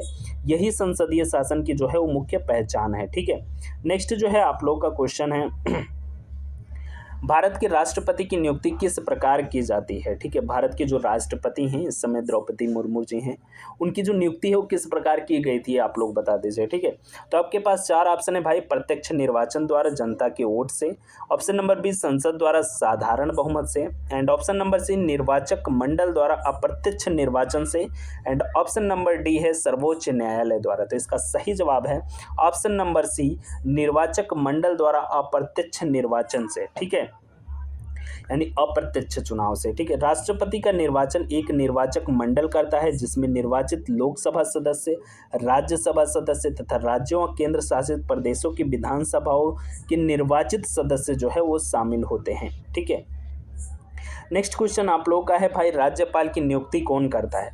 राज्यपाल की नियुक्ति कौन करता है। आपके पास 4 ऑप्शन है, प्रधानमंत्री, राष्ट्रपति, मुख्यमंत्री एंड ऑप्शन नंबर डी सर्वोच्च न्यायालय के मुख्य न्यायाधीश। तो आपका जो सही जवाब है वो ऑप्शन नंबर बी है भाई, राष्ट्रपति। ठीक है, प्रत्येक राज्य में राज्यपाल होता है जिसकी नियुक्ति केंद्र स्तर पर राष्ट्रपति करते हैं। व्यवहारिक रूप से यह नियुक्ति केंद्र सरकार की सलाह पर होती है जो केंद्र की शक्तियों को राज्य पर जो है वो दर्शाती है। ठीक है, नेक्स्ट जो है आप लोगों का क्वेश्चन है भाई, निम्न में से कौन सा विषय राज्य सूची में आता है। आपके पास भाई 4 ऑप्शन है, रक्षा, विदेश नीति, सी ऑप्शन है पुलिस एंड डी ऑप्शन है परमाणु ऊर्जा। ठीक है, तो इसका जो सही जवाब है आप लोग का option number C, police. Police जो है किस में आता है भाई, राज्य सूची के विषय में आता है। आप लोग को पता होगा कि 3 सूची के विषय, केंद्र सूची है, राज्य सूची, एक समवर्ती सूची है। समवर्ती सूची में भाई केंद्र का भी अधिकार होता है एंड राज्य का भी होता है। ठीक है, देखिए यहाँ पर ऑप्शन नंबर सी है पुलिस सही जवाब। संविधान की 7वीं अनुसूची में पुलिस राज्य सूची का जो है विषय है, इसलिए इसके संबंध में कानून बनाने और प्रशासनिक नियंत्रण का अधिकार मुख्यतः राज्य सरकार के पास जो है वो होता है। ठीक है, नेक्स्ट जो है आप लोग का क्वेश्चन आता है, केंद्र और राज्यों के मध्य विधायी शक्तियों का विभाजन जो है वो कहाँ दिया गया है। तो आपके पास 4 ऑप्शन है, फिर से एक बार क्वेश्चन सुन लीजिए, केंद्र और राज्यों के मध्य विधायी शक्तियों का जो विभाजन है वो कहाँ दिया गया है। ऑप्शन नंबर ए प्रस्तावना में, ऑप्शन नंबर बी भाग 3 में, ऑप्शन नंबर सी भाग 6 और 7वीं अनुसूची में, ऑप्शन नंबर डी भाग 4 में। ठीक है, तो इसका सही जवाब है ऑप्शन नंबर सी, यानी 11 और 7वीं अनुसूची में। यहाँ पर देखिए भाग 11 है। ठीक है, हमने 6 पढ़ दिया पहले, तो यहाँ पर देखिए भाग 11 7वीं अनुसूची में। ठीक है, संविधान का भाग 11 संघ और राज्यों के मध्य संबंधों से संबंधित है तथा 7वीं अनुसूची की संघ सूची, राज्य सूची और समवर्ती सूची के माध्यम से विधायी शक्तियों का जो विभाजन है वो किया गया है। आप लोग को हमने बताया 3 जो है सूची हैं, कौन कौन से, राज्य सूची, संघ सूची या फिर बोलिए केंद्रीय सूची या केंद्र सूची, या फिर आप सभी लोग जो है समवर्ती सूची। ठीक है, तो इसमें जो है शक्तियों का अलग अलग विभाजन किया गया है। ठीक है, नेक्स्ट जो है, राज्यसभा को निम्न में से कौन सी विशेष शक्ति प्राप्त है। राज्यसभा को निम्न में से कौन सी जो है विशेष शक्ति प्राप्त है। लोकसभा भंग करने की, राष्ट्रपति को हटाने की अकेले, और सी है अखिल भारतीय सेवाएं सृजित कराने की, अनुशंसा करने की, एंड डी है राज्यपाल की नियुक्ति करने की। तो ऑप्शन नंबर सी इसका सही जवाब है। ऑप्शन नंबर सी क्या है, अखिल भारतीय सेवाएं सृजित कराने की, अनुशंसा करने की। ठीक है, अनुच्छेद 312 के अनुसार राज्यसभा विशेष बहुमत से प्रस्ताव पारित कर संसद को नई अखिल भारतीय सेवाएं सृजित करने की अनुशंसा कर सकती है। यह केंद्र व राज्य दोनों के प्रशासन को प्रभावित करने वाली जो है वो विशेष शक्ति है। ठीक है, नेक्स्ट क्वेश्चन आप लोग का है भाई। नेक्स्ट क्वेश्चन है,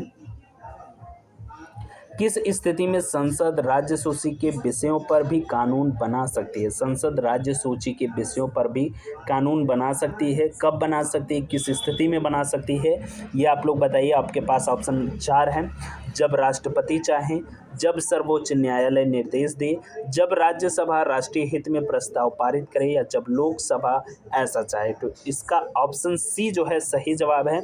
जब राज्यसभा राष्ट्रीय हित में प्रस्ताव जो है वो पारित करे, तब क्या हो सकता है कि संसद जो है राज्य सूची के विषयों पर जो है वो कानून बना सकता है। ठीक है, अनुच्छेद 249 के अनुसार यदि राज्यसभा अपने कुल सदस्यों की 2/3 उपस्थिति एवं मतदान करने वाले सदस्यों के विशेष बहुमत से घोषित करे कि राष्ट्रीय हित में आवश्यक है, तो संसद राज्य सूची के विषयों पर भी कानून जो है वो बना सकता है। ठीक है, नेक्स्ट क्वेश्चन दोस्तों आप सभी के सामने ओपन है। किस प्रकार की शासन प्रणाली के कारण केंद्र और राज्य सरकार दोनों अपने अपने क्षेत्र में कार्य करती हैं? ठीक है, तो यहाँ पर है ऑप्शन 4, एकात्मक शासन प्रणाली, संघीय शासन प्रणाली, राष्ट्रपति शासन प्रणाली या न्यायिक शासन प्रणाली। तो इसका जो सही जवाब है वो ऑप्शन नंबर बी, संघीय शासन प्रणाली। ठीक है, भारत एक संघीय ढांचा वाला देश है जिसमें शक्तियों का विभाजन केंद्र और राज्यों के बीच संविधान द्वारा जो है वो किया गया है, लेकिन संसदीय प्रणाली के कारण इसे अर्धसंघीय भी कहा जाता है।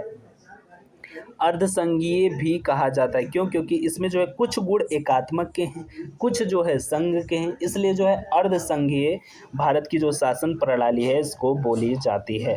ठीक है, नेक्स्ट जो है आप लोग का, राज्य स्तर पर विधायी कार्य में अंतिम रूप से बिल को स्वीकृति देकर कानून बनाने की प्रक्रिया को जो है वो कौन पूर्ण करता है? तो यहाँ पर किसके राज्य स्तर की बात की गई है, ध्यान रखिएगा। तो यहाँ पर ऑप्शन नंबर ए मुख्यमंत्री, ऑप्शन नंबर बी विधानसभा अध्यक्ष, ऑप्शन नंबर सी राज्यपाल एंड ऑप्शन नंबर डी उच्च न्यायालय। तो इसका जो सही जवाब है ऑप्शन नंबर सी राज्यपाल। अगर वही भाई केंद्र पर होता तो इसका सही जवाब होता राष्ट्रपति, लेकिन ये राज्य पर है तो भाई राष्ट्रपति के समान कौन है? राज्यपाल राज्य में। ठीक है, तो इसका जो है एक्सप्लेनेशन देखें तो राज्य में किसी विधेयक के दोनों सदनों जहां द्विसदनीयता हो या एकमात्र विधानसभा से पारित होने के बाद वह राज्यपाल के पास जाता है, उनकी स्वीकृति रोक या फिर राष्ट्रपति को आरक्षण की शक्ति के माध्यम से कानून बनने की प्रक्रिया पूर्ण होती है। ठीक है, नेक्स्ट जो है आप लोग का आता है कानून बनाने का अधिकार, जो कि आप लोग के भाई यूपीएसआई के पॉलिटी का अगला टॉपिक है। इस टॉपिक से रिलेटेड हम मोस्ट इंपॉर्टेंट प्रीवियस ईयर के टॉप 10 क्वेश्चंस हम आप लोग को बताने वाले हैं, जो कि आप लोग के एग्जाम में आने की संभावना है।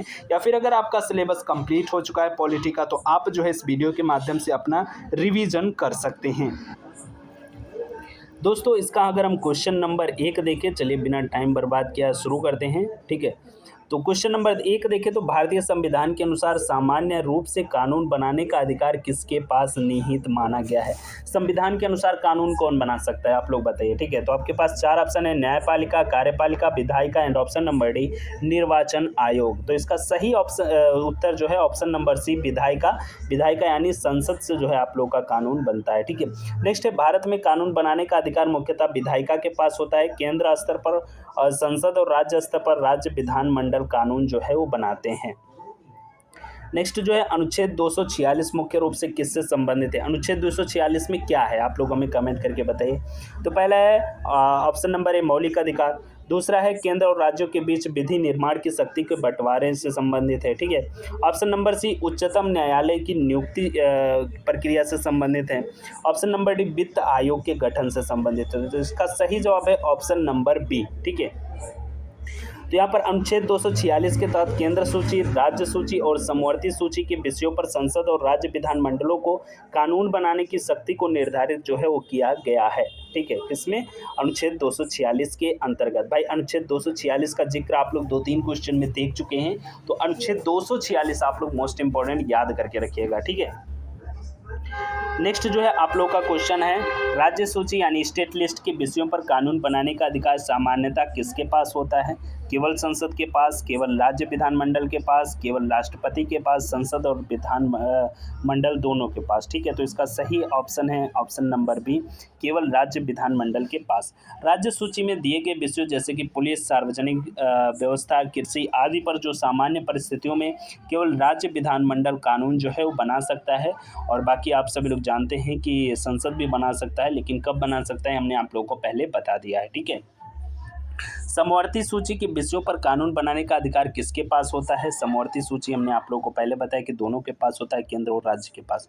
केवल संसद के पास, केवल राज्य विधानमंडल के पास, संसद और राज्य विधानमंडल दोनों के पास। ठीक है, ऑप्शन नंबर डी है, ना संसद के पास ना राज्य के पास। ठीक है, तो यहाँ पर हमने आप लोगों को पहले ही बता दिया, संसद और राज्य विधानमंडल दोनों के पास में जो है समवर्ती सूची पर कानून बनाने का जो अधिकार वो दिया गया है। ठीक है, एक्सप्लेनेशन की बात करें तो समवर्ती सूची के विषयों जैसे शिक्षा, वन, विवाह एवं तलाक आदि पर संसद और राज्य विधान मंडल दोनों कानून जो है बना सकते हैं, लेकिन टकराव की स्थिति में संसद का कानून जो है वो प्रभावी रहता है। यानी टकराव होती है, कुछ दिक्कत आती है तो संसद की जो कानून है वो मान्य होगी। ठीक है, नेक्स्ट है, यदि समवर्ती सूची के किसी विषय पर संसद और राज्य दोनों ने कानून बना दिया है और दोनों में टकराव हो जाए तो सामान्यतः स्थिति में किसका कानून प्रभावी माना जाएगा? अभी हमने आप लोगों को ऊपर ही एक्सप्लेनेशन में बताया किसका कानून मान्य होगा, संसद का कानून मान्य होगा। ठीक है, इसको आप सभी लोग पढ़ सकते हैं अगर आप पढ़ना चाहते हैं तो। समवर्ती सूची के विषय पर केंद्र और राज्य के कानून में टकराव होने पर सामान्यतः संसद द्वारा बनाया गया जो कानून है वो प्रभावी होता है और राज्य का विरोधी कानून शून्य हो जाता है। राज्य का जो कानून होती है वो शून्य हो जाती है। ठीक है, नेक्स्ट, अनुच्छेद 248 किस प्रकार की विधि निर्माण शक्तियों से जो है वो संबंधित है? आपके पास 4 ऑप्शन, मौलिक अधिकारों के प्रवर्तन से, ऑप्शन नंबर बी अपशिष्ट विधि निर्माण शक्तियों से, ऑप्शन नंबर सी है न्यायिक पुनरीक्षण से, एंड ऑप्शन नंबर डी है पंचायतों की स्थापना से। तो इसका सही जवाब है ऑप्शन नंबर बी, अपशिष्ट विधि निर्माण शक्तियों से। अनुच्छेद 248 के तहत अपशिष्ट शक्तियों संसद के पास निहित है, अर्थात जो विषय किसी भी सूची, केंद्र एवं राज्य समवर्ती में नहीं है उन पर कानून बनाने का अधिकार जो है वो किसको है? संसद को है। ठीक है, जो भाई राज्य सूची या समवर्ती सूची या फिर जो है केंद्र सूची में नहीं है, यानी जो कोई अगर नई आती है सूची में तो उसका जो अधिकार है अपशिष्ट शक्तियों में हो जाएगा, तो उसका जो अधिकार है वो संसद को है, यानी केंद्र को है। ठीक है, नेक्स्ट जो है आप लोग का निम्नलिखित में से कौन सा विषय सामान्यतः राज्य सूची में आता है जिस पर राज्य विधानमंडल कानून बना सकता है? ऑप्शन नंबर ए है रक्षा, ऑप्शन नंबर बी विदेश नीति, option number C police, and option number D मुद्रा। तो इसका सही जवाब है ऑप्शन नंबर सी भाई, पुलिस। ठीक है, ये भी हमने आप लोगों को ऊपर ही बताया। ठीक है, पुलिस, सार्वजनिक व्यवस्था, भूमि व्यवस्था जैसे विषय राज्य सूची में आते हैं और इन पर कानून बनाने का कार्य राज्य विधानमंडल करता है। ठीक है, नेक्स्ट जो है आप लोगों का क्वेश्चन है, भारत में महिलाओं और बच्चों के लिए विशेष प्रावधान, विशेष कानून बनाने का अधिकार जो है संविधान के किस अनुच्छेद में मिलता है बच्चों और महिलाओं के लिए? ठीक है, आपके पास 4 ऑप्शन है, अनुच्छेद 14, अनुच्छेद 15(3), अनुच्छेद 19(1) एंड अनुच्छेद 21(a) के तहत। ठीक है, तो इसका सही जवाब है आप लोग का ऑप्शन नंबर बी, अनुच्छेद 15(3) के तहत। अनुच्छेद 15(3) राज्य को महिलाओं और बच्चों के लिए विशेष प्रावधान, विशेष कानून बनाने का जो है वो अधिकार देता है। यह समानता के अधिकार का युक्ति संगत जो है अपवाद है। ठीक है, नेक्स्ट जो है आप लोग का है, भारत में शिक्षा के अधिकार को लागू करने के लिए संसद द्वारा कानून बनाने का आधार मुख्य रूप से किस अनुच्छेद से जो है वो प्राप्त होता है? आपके पास 4 ऑप्शन है, ऑप्शन नंबर ए है अनुच्छेद 19, ऑप्शन नंबर बी जो है आप लोग का अनुच्छेद 21(a) है, एंड ऑप्शन नंबर सी है अनुच्छेद 25, ऑप्शन नंबर डी है आप लोग का अनुच्छेद 32। तो आप लोग का जो सही जवाब है वो ऑप्शन नंबर बी, अनुच्छेद 21(a) है। ठीक है, 86वें संविधान संशोधन द्वारा जोड़ा गया अनुच्छेद 21(a) 6 से 14 वर्ष तक बच्चों के लिए निःशुल्क और अनिवार्य शिक्षा के अधिकार का प्रावधान जो है करता है, और इसके लिए संसद तथा राज्य विधानमंडलों को कानून बनाने का जो है वो आधार प्रदान करता है। ठीक है, नेक्स्ट जो है आप लोग का क्वेश्चन है, भारत में कानून बनाने के अधिकार के संदर्भ में निम्न में से कौन सा कथन जो है वो सही है? ठीक है, तो आपके पास जो है 4 ऑप्शन है, 4 में कौन कौन सा है? केवल केंद्र सरकार के पास कानून बनाने का जो है वो अधिकार है, केवल राज्य सरकारों के पास कानून बनाने का अधिकार है, कानून बनाने का अधिकार केवल न्यायपालिका के पास में है, ऑप्शन नंबर डी केंद्र और राज्य दोनों स्तर पर विधायिका के पास कानून बनाने का जो है वो अधिकार है। तो आप लोग को अभी हमने इसके ऊपर जो है इसके बारे में बताया है, तो ऑप्शन नंबर डी इसका जो है सही है। भारतीय संघीय व्यवस्था में केंद्र स्तर पर संसद और राज्य स्तर पर राज्य विधानमंडल कानून बनाने का जो है कार्य करता है, इसलिए कानून बनाने का अधिकार दोनों स्तर की विधायिकाओं के बीच जो है वो बटा हुआ है। ठीक है, नेक्स्ट जो है आप लोग का अगला टॉपिक आता है स्थानीय शासन का। ठीक है, अब पॉलिटी के अगला टॉपिक स्थानीय शासन के हम टॉप 10 जो आप लोग का प्रीवियस ईयर का क्वेश्चन है उसको हम लोग देखने वाले हैं। तो अगर अभी तक वीडियो को लाइक नहीं किए तो भाई लाइक कर लीजिए। बाकी चलिए हम शुरू करते हैं। भारत में पंचायती राज संस्थाओं को संवैधानिक दर्जा देने के लिए भारतीय संविधान में किस संशोधन द्वारा प्रावधान जो है वो किया गया है? भारत में पंचायती राज संस्थाओं को संवैधानिक दर्जा देने के लिए भारतीय संविधान में किस संशोधन द्वारा जो है वो प्रावधान किया गया है? आपके पास 4 ऑप्शन है। पहला ऑप्शन 42वां संविधान संशोधन, दूसरा ऑप्शन है आप लोगों का 73वां संविधान संशोधन, और ऑप्शन नंबर सी है आप लोगों का 74वां संविधान संशोधन, एंड ऑप्शन नंबर डी है आप लोगों का 44वां संविधान संशोधन। तो इसका सही जवाब है ऑप्शन नंबर डी, 73वां संविधान संशोधन। ठीक है, 1992 में पारित 73वां संविधान संशोधन अधिनियम द्वारा भाग 9 अनुच्छेद 243 से 243 ओ जोड़ा गया, जिससे जो है ग्राम स्तर पर पंचायती राज संस्थाओं को संवैधानिक दर्जा जो है वो मिला। ठीक है, नेक्स्ट जो है आप लोग का आता है भारतीय संविधान के किस भाग में पंचायती राज संस्थाओं से संबंधित प्रावधान जो है वो निहित है? भारतीय संविधान के किस भाग में पंचायती राज संस्थाओं से संबंधित प्रावधान निहित है? ठीक है, तो आपके पास 4 ऑप्शन है, भाग 8, भाग 9, भाग 9A, भाग 10। ठीक है, तो इसका सही जवाब है ऑप्शन नंबर बी, भाग 9। ठीक है, भाग 9 जो संविधान का भाग जो है 9 शीर्षक द पंचायत है, जिसमें अनुच्छेद 243 से 243 ओ के अंतर्गत पंचायतों की संरचना, शक्तियां, निर्वाचन, आरक्षण आदि के प्रावधान जो हैं वो दिए गए हैं।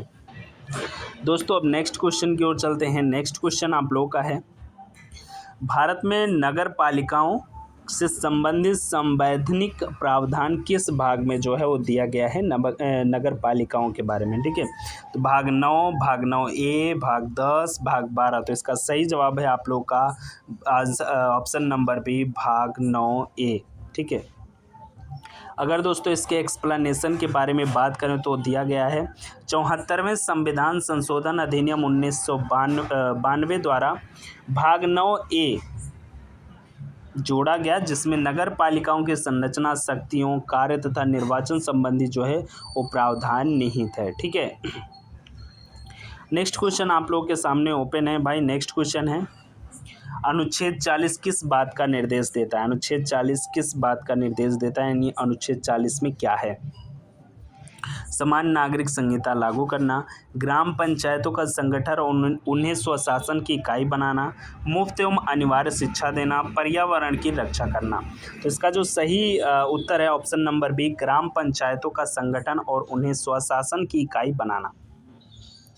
राज्य के नीति निर्देशक तत्वों में अनुच्छेद 40 कहता है कि राज्य ग्राम पंचायतों का संगठन करेगा और उन्हें ऐसी शक्तियां देगा जिससे वे स्वशासन की इकाइयों के रूप में जो है वो कार्य कर सकें। ठीक है, नेक्स्ट जो है आप लोग का आता है अनुच्छेद 243G के अंतर्गत पंचायतों को मुख्यतः क्या प्रदान किया गया है? तो आपके पास 4 ऑप्शन है, न्यायिक शक्तियाँ, चुनाव संबंधी शक्तियाँ, आर्थिक विकासात्मक कार्यों से जुड़ी शक्तियाँ और जिम्मेदारियाँ। ऑप्शन नंबर डी है राज्यपाल नियुक्ति की शक्तियाँ। तो इसका सही जवाब है ऑप्शन नंबर सी, आर्थिक विकासात्मक कार्यों से जुड़ी शक्तियाँ और जिम्मेदारियाँ। ठीक है, अनुच्छेद 243G राज्यों को यह अधिकार देता है कि वे कानून द्वारा पंचायतों को आर्थिक विकास और सामाजिक न्याय से संबंधित विषयों पर योजनाएं बनाने और उन्हें लागू करने की शक्तियां व जिम्मेदारियां जो है वो सौंपें। ठीक है, नेक्स्ट जो है आप लोगों का क्वेश्चन है, पंचायत तथा नगर निकायों के चुनावों को भी स्वतंत्र निर्वाचन कराने की संवैधानिक जिम्मेदारी जो है किस संस्था पर है? आपके पास 4 ऑप्शन निर्वाचन आयोग के पास में है, या राज्यपाल, या राज्य निर्वाचन आयोग, या फिर उच्च न्यायालय के पास। तो आपका सही जो उत्तर है ऑप्शन नंबर सी, राज्य निर्वाचन आयोग के पास में है। 73वां और 74वां संशोधन प्रत्येक राज्य में राज्य निर्वाचन आयोग की स्थापना का प्रावधान करता है, जो पंचायतों एवं नगर पालिकाओं के चुनाव का जो है पर्यवेक्षण, निर्देशन और नियंत्रण जो है वो करता है। ठीक है, नेक्स्ट क्वेश्चन आप सभी के सामने ओपन है। जितने भी हम क्वेश्चन बता रहे हैं भाई, मोस्ट इंपॉर्टेंट क्वेश्चन है आप लोगों के लिए, जो कि प्रीवियस ईयर में आए हुए हैं। ठीक है, पंचायतों नगर पालिकाओं की सामान्य अवधि कार्यकाल संविधान में कितने जो है वर्ष निर्धारित की गई है? तो इसका आपके पास 4 ऑप्शन है, 3 वर्ष, 4 वर्ष, 5 वर्ष, 6 वर्ष। पंचायतों या नगर पालिकाओं की सामान्य अवधि यानी कार्यकाल संविधान में कितने वर्ष जो है वो निर्धारित की गई है? तो इसका सही जवाब है ऑप्शन नंबर सी, 5 वर्ष। ठीक है, अनुच्छेद 243 ई और 243 यू के अनुसार प्रत्येक पंचायत और नगर पालिका का कार्यकाल पहली बैठक की तिथि से 5 वर्ष का होगा और विघटन की स्थिति में भी समय पर चुनाव की व्यवस्था की गई है। ठीक है, नेक्स्ट जो है क्वेश्चन आप लोगों का है, पंचायतों के लिए आरक्षित सीटों में अनुसूचित जाति, अनुसूचित जनजाति और महिलाओं के आरक्षण का जो है वो आधार क्या है? तो आपके पास 4 ऑप्शन है, केंद्र सरकार की अधिसूचना, ऑप्शन नंबर बी राज्यपाल की इच्छा एंड ऑप्शन नंबर सी जो है संबंधित वर्ग की जनसंख्या का अनुपात और कम से कम 1/3 सीटें महिलाओं के लिए एंड ऑप्शन नंबर डी है समान रूप से 50-50 यानी 50-50%। तो इसका जो सही जवाब है ऑप्शन नंबर सी है, संबंधित वर्ग की जो जनसंख्या का अनुपात और कम से कम 1/3 सीटें जो है महिलाओं के लिए हो। ठीक है, अनुच्छेद 243 डी के अनुसार पंचायतों में अनुसूचित जाति जनजाति के लिए उनकी जनसंख्या के अनुपात में सीटों का आरक्षण किया जाता है तथा कुल सीटों का कम से कम 1/3 महिलाओं यानी SC/ST सहित के लिए आरक्षित जो है वो होता है। ठीक है, नेक्स्ट क्वेश्चन आप सभी के सामने ओपन है भाई, निम्न में से कौन सा कार्य मुख्यतः शहरी स्थानीय निकाय यानी नगर पालिका के अधिकार क्षेत्र में आता है? ऑप्शन नंबर ए अनाज भंडारण नीति का तय करना, ऑप्शन नंबर बी राष्ट्रीय राजमार्ग निर्माण, ऑप्शन नंबर सी शहरी नियोजन स्वच्छता तथा जल आपूर्ति एंड ऑप्शन नंबर डी है परमाणु ऊर्जा उत्पादन। तो इसका सही जवाब है आप लोग का ऑप्शन नंबर सी शहरी नियोजन स्वच्छता तथा जल आपूर्ति। ठीक है, 74वें संशोधन के बाद नगर पालिकाएं अपने क्षेत्र में शहरी नियोजन, भवन अनुज्ञा, स्वच्छता, ठोस अपशिष्ट प्रबंधन, जल आपूर्ति, स्ट्रीट लाइट, प्राथमिक शिक्षा आदि स्थानीय कार्यों के लिए जो है वो उत्तरदायी होता है। ठीक है, नेक्स्ट क्वेश्चन आप सभी के सामने ओपन है, स्थानीय स्वशासन की स्थापना का प्रमुख लाभ क्या माना जाता है? ठीक है, स्थानीय स्वशासन की स्थापना का जो प्रमुख लाभ है वो क्या माना जाता है? केवल कर संग्रहित करना, केंद्र स्तर पर निर्णय क्षमता बढ़ाना, आम लोगों की प्रत्यक्ष भागीदारी और विकेंद्रीकरण को बढ़ावा देना एंड डी है नौकरशाही का विकेंद्रीकरण। तो इसका अगर हम सही जवाब की बात करें तो आप लोग का ऑप्शन नंबर सी है वो सही है। स्थानीय स्वशासन संस्थाएं निर्णय प्रक्रिया को विकेंद्रित करता है, जिससे स्थानीय समस्याओं का समाधान स्थानीय स्तर पर आम नागरिकों की प्रत्यक्ष भागीदारी के साथ जो है तेज और प्रभावी ढंग से हो पाता है। ठीक है दोस्तों, ये भी टॉपिक आप लोगों का समाप्त हुआ। अब नेक्स्ट टॉपिक आप लोगों का आता है केंद्र और राज्यों के बीच संबंध। ठीक है, इससे रिलेटेड हम 10 मोस्ट इंपॉर्टेंट आप लोगों को क्वेश्चन बताने वाले हैं केंद्र और राज्यों के बीच के संबंध से रिलेटेड। तो मोस्ट इंपॉर्टेंट है भाई दोस्तों, अगर क्वेश्चन नंबर 1 देंगे तो क्वेश्चन नंबर 1 है, भारत में केंद्र राज्य संबंधों से संबंधित संवैधानिक प्रावधान मुख्य रूप से किस अनुच्छेदों के अंतर्गत आते हैं?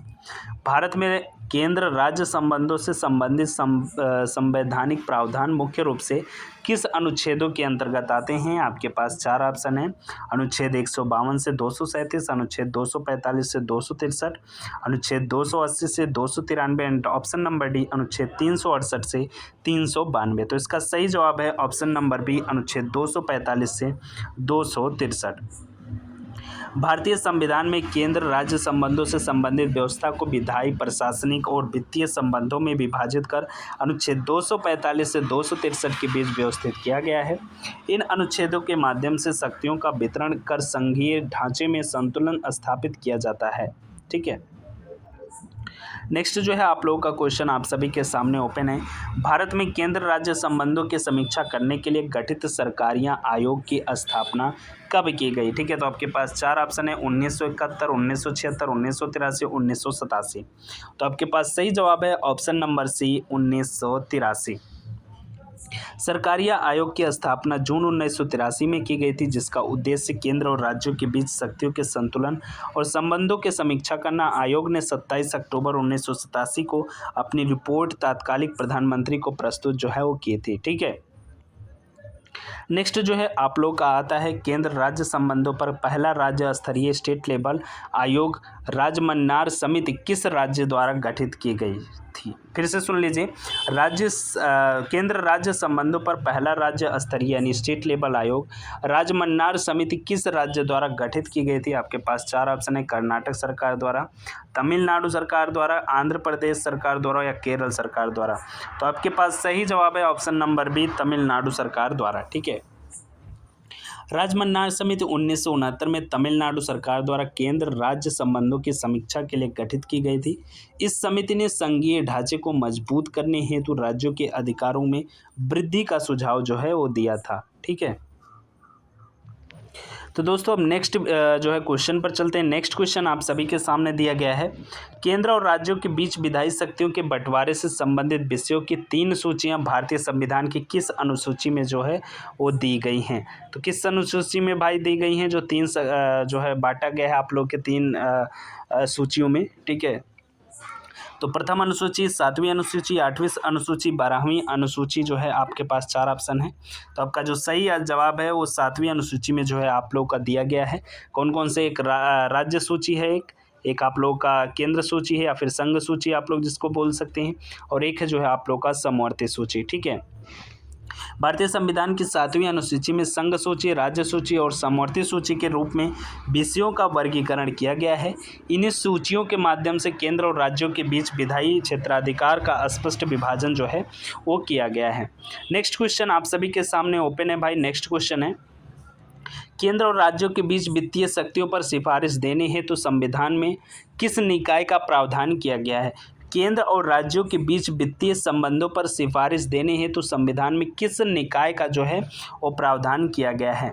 तो आपके पास 4 ऑप्शन है, योजना आयोग, नीति आयोग, वित्त आयोग, अंतर्राज्यीय परिषद। ठीक है। तो इसका सही जवाब है वित्त आयोग का। ठीक है। ऑप्शन नंबर सी, वित्त आयोग। संविधान के अनुच्छेद 280 के तहत वित्त आयोग की स्थापना का प्रावधान है, जो केंद्र और राज्यों के बीच करों के बंटवारे और वित्तीय संबंधों पर जो है वो सिफारिश करता है। इसका उद्देश्य राज्यों की वित्तीय जरूरतों को ध्यान में रखते हुए संसाधनों का न्याय संगत वितरण सुनिश्चित जो है वो करना है। ठीक है। नेक्स्ट क्वेश्चन है दोस्तों आप सभी के सामने ओपन है, केंद्र और राज्यों के बीच नीतिगत समन्वय तथा सहयोग के लिए अंतर्राज्यीय परिषद का प्रावधान भारतीय संविधान के किस अनुच्छेद में किया गया है।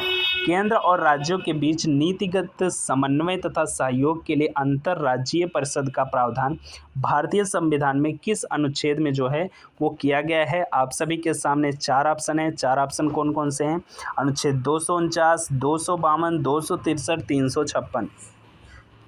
तो इसका सही जवाब है अनुच्छेद ऑप्शन नंबर सी 263 अनुच्छेद यानी आर्टिकल 263। आर्टिकल 263 में यह प्रावधान है कि राष्ट्रपति यदि आवश्यक समझे तो अंतर्राज्यीय परिषद की स्थापना कर सकता है तथा ताकि राज्यों के बीच तथा केंद्र राज्य के बीच सहयोग एवं समन्वय की प्रोत्साहित किया जा सके। यह परिषद विवाद निवारण और परामर्श भूमिका निभाती है। ठीक है।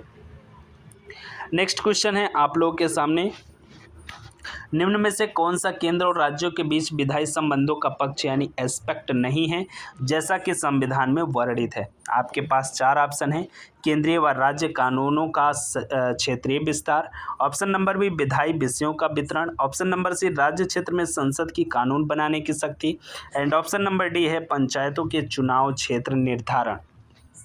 तो इसका सही जवाब है ऑप्शन नंबर डी, पंचायतों के चुनावी क्षेत्र निर्धारण। ठीक है।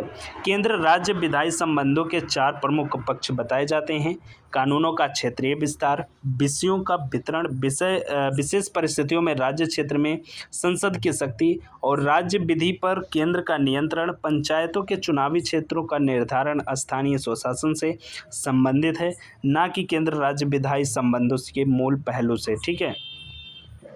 नेक्स्ट क्वेश्चन आप सभी के सामने ओपन है भाई, समवर्ती सूची के विषयों पर बनाए गए केंद्रीय कानून और राज्य कानून में टकराव की स्थिति में कौन सा कथन सही है। तो ये तो भाई हमने आप लोग को ऊपर भी बता दिया है। ठीक है। ये क्वेश्चन काफ़ी इम्पोर्टेंट है। तो यहाँ पर देखिए हमेशा राज्य का कानून प्रभावी होगा, हमेशा केंद्रीय कानून प्रभावी होगा, दोनों स्वतः निरस्त हो जाएंगे, उच्च न्यायालय जो चाहे उसे मान्य करेगा। तो इसका सही जवाब है ऑप्शन नंबर बी, हमेशा केंद्रीय कानून प्रभावी होगा या केंद्रीय या संसद का कानून जो है वो माना जाएगा, विधानमंडल का नहीं। समवर्ती सूची के विषयों पर यदि संसद और राज्य विधानमंडल दोनों कानून बनाते हैं और उनमें विरोध हो तो सामान्यतः नियम के अनुसार केंद्रीय कानून प्रभावी माना जाता है। यह प्रावधान राष्ट्रीय एकरूपता और मजबूत संघीय ढांचे को सुनिश्चित करने के लिए जो है वो रखा गया है। नेक्स्ट क्वेश्चन दोस्तों आप सभी के सामने ओपन है। किस अनुच्छेद के अंतर्गत संसद को यह अधिकार प्राप्त है कि वह राष्ट्रीय हित में राज्य सूची के विषयों पर भी कानून बना सकता है यदि राज्यपाल ऐसा प्रस्ताव पारित करे? तो यहाँ पर देखिए दोस्तों 4 ऑप्शन है, अनुच्छेद 248, 249, 252, 356। तो इसका सही जवाब है अनुच्छेद 249 यानी ऑप्शन नंबर बी। ठीक है, अनुच्छेद 249 के अनुसार यदि राज्यसभा उपस्थित एवं मतदान प्राप्त करने वाले सदस्यों के 2/3 बहुमत से यह घोषित करती है कि राष्ट्रीय हित में आवश्यक है तो संसद राज्य सूची के किसी भी विषय पर कानून बना सकती है। यह व्यवस्था आपात या विशिष्ट परिस्थितियों में राष्ट्रीय हित की रक्षा हेतु की गई है। ठीक है, अगर आपातकालीन वगैरह आपातकाल वगैरह है, इमरजेंसी वगैरह है, तो उसमें जो है बना सकता है। ठीक है, नेक्स्ट जो है आप लोग का आता है, केंद्र राज्य संबंधों में सहकारी संघवाद की अवधारणा का मुख्य उद्देश्य जो है वो क्या है? केंद्र राज्य संबंधों में सहकारी संघवाद की अवधारणा का जो है मुख्य उद्देश्य क्या है? आपके पास 4 ऑप्शन दिया गया है। केंद्र को राज्यों पर पूर्ण नियंत्रण देना, राज्यों को स्वतंत्र राष्ट्र का दर्जा देना, ऑप्शन नंबर सी केंद्र और राज्यों के बीच सहयोग व समन्वय बढ़ाना, एंड ऑप्शन नंबर डी राज्यों के अधिकारों को समाप्त करना। तो इसका सही जवाब है ऑप्शन नंबर सी, केंद्र और राज्यों के बीच सहयोग व समन्वय बढ़ाना। सहकारी संघवाद का अर्थ है कि केंद्र और राज्य दोनों स्तर की सरकारें प्रतिस्पर्धा के बजाय सहयोग की भावना से मिलकर नीति निर्माण का और जो है क्रियान्वयन करें। इससे राष्ट्रीय एकता, संतुलित विकास और संसाधनों के बेहतर उपयोग की संभावना जो है वो बढ़ती है। नेक्स्ट जो है आप लोग का आता है निर्वाचन तथा अन्य महत्वपूर्ण जानकारियों में संवैधानिक अनुसूचियाँ। जो आप लोग का पॉलिटी का जो यूपीएसआई में पॉलिटी है उसका नेक्स्ट टॉपिक है। इससे रिलेटेड हम 10 मोस्ट इंपॉर्टेंट जो क्वेश्चंस है जो आप लोग के प्रीवियस ईयर में आए हुए हैं हम उसके बारे में इस वीडियो में बात करेंगे। ठीक है, तो मोस्ट इंपॉर्टेंट है, आप लोग ज़रूर देखिए। बाकी अभी तक वीडियो को लाइक नहीं किए हैं तो लाइक कर लीजिए, चैनल को सब्सक्राइब नहीं किए तो सब्सक्राइब कर लीजिए। और अगर आप किसी अन्य विषय यानी दूसरे विषय के बारे में ऐसे ही वीडियो चाहते हैं कि उसकी जो मोस्ट इंपॉर्टेंट प्रीवियस ईयर में जो क्वेश्चंस आए हुए हैं उसके बारे में हम आप लोगों को बताएं, उसके बारे में वीडियो बनाए, तो आप लोग हमें उस विषय का कमेंट करके ज़रूर बताइए। ठीक है, तो चलिए अब हम शुरू करते हैं। दोस्तों अगर हम इसके पहले क्वेश्चन की बात करें तो पहला क्वेश्चन दिया गया है, चुनाव याचिकाएं संसद एवं राज्य विधान सभाओं के चुनावों के संदर्भ में कहाँ दायर की जाती है? तो आपके पास 4 ऑप्शन है, सर्वोच्च न्यायालय में, संबंधित राज्य के उच्च न्यायालय में, चुनाव आयोग के समक्ष, लोकसभा अध्यक्ष, विधानसभा अध्यक्ष के समक्ष। तो इसका सही जवाब है ऑप्शन नंबर बी, संबंधित राज्य के उच्च न्यायालय में। ठीक है, अगर व्याख्या की बात करें दोस्तों तो देखिए संविधान के अनुसार संसद तथा राज्य विधानसभाओं के चुनाव की वैधता से जुड़े विवादों के समाधान हेतु चुनाव याचिकाएं संबंधित राज्य के उच्च न्यायालय में दायर की जाती है। नेक्स्ट क्वेश्चन आप सभी के सामने है, उच्च न्यायालय को इस संबंध में मूल अधिकार क्षेत्र प्राप्त होता है और सामान्यतः एकल न्यायाधीश द्वारा इन याचिकाओं को सुनवाई जो है वो की जाती है। देखिए यहाँ पर जो है ये ऊपर का जो व्याख्या है वो चीज़ें दी गई है। अगला क्वेश्चन आप लोग का नीचे दिया गया है, अगला क्वेश्चन आप लोग ध्यान दीजिए। भारतीय संविधान का मुख्य कौन सा भाग चुनाव यानी इलेक्शन से संबंधित प्रावधानों को जो है वो समाहित करता है? आप लोग के पास 4 ऑप्शन है, ऑप्शन नंबर ए भाग 14, भाग 15, भाग 16 एंड भाग 17। तो इसका सही जवाब है आप लोग का ऑप्शन नंबर भी भाग 15। ठीक है, अगर दोस्तों हम इसकी व्याख्या की बात करें तो व्याख्या दोस्तों क्या है, भारतीय संविधान का भाग 15 अनुच्छेद 324 से 329 तक चुनाव संबंधी प्रावधानों और चुनाव आयोग की व्यवस्था से संबंधित है। 324 से लेकर के 329 जो है चुनाव संबंधी प्रावधानों का जो है चुनाव आयोग की व्यवस्था से लेकर के जो है ये संबंधित है। इसी भाग में निर्वाचन की स्वतंत्रता, निष्पक्षता, नियंत्रण हेतु संवैधानिक ढांचा प्रदान किया गया है। नेक्स्ट क्वेश्चन दोस्तों आप सभी के सामने है, राज्यसभा में सीटों के आवंटन से संबंधित प्रावधान संविधान की किस अनुसूची में दिए गए हैं? यह प्रश्न पूर्व में यूपी पुलिस एसआई में परीक्षा में जो है पूछा जा चुका है। ठीक है, यहाँ पर देखिए राज्य ये है, इसको काट दीजिए। ठीक है, राज्यसभा में सीटों के आवंटन से संबंधित प्रावधान संबंधित किस अनुसूची में जो है दिया गया है? तो आपके पास 4 ऑप्शन है, प्रथम अनुसूची, चतुर्थ, पंचम एंड सातवें। तो इसका सही जवाब है ऑप्शन नंबर बी, चतुर्थ अनुसूची में। ठीक है, राज्यसभा में सीटों के आवंटन से संबंधित प्रावधान जो है संविधान की चतुर्थ अनुसूची यानी फोर्थ सूची में जो है अनुसूची में दिया गया है। चतुर्थ अनुसूची में राज्यों एवं केंद्र शासित प्रदेशों के लिए राज्यसभा में सीटों के आवंटन का वितरण जो है वो दिया गया है, विवरण दिया गया है। यह अनुसूची विभिन्न राज्यों की जनसंख्या और संघीय ढांचों को ध्यान में रखते हुए उच्च सदन में प्रतिनिधित्व सुनिश्चित करता है। ठीक है, नेक्स्ट जो है आप लोगों का आता है, अनुसूचियों के संदर्भ में निम्न में से कौन सा कथन सही है? मूल संविधान में 10 अनुसूचियां थी, वर्तमान में 12 हैं। मूल संविधान में 8 अनुसूचियां थी, वर्तमान में 12 हैं। मूल संविधान में 12 अनुसूचियां थी, वर्तमान में 8 हैं। एंड मूल संविधान में 7 अनुसूचियां थी, वर्तमान में 11 है।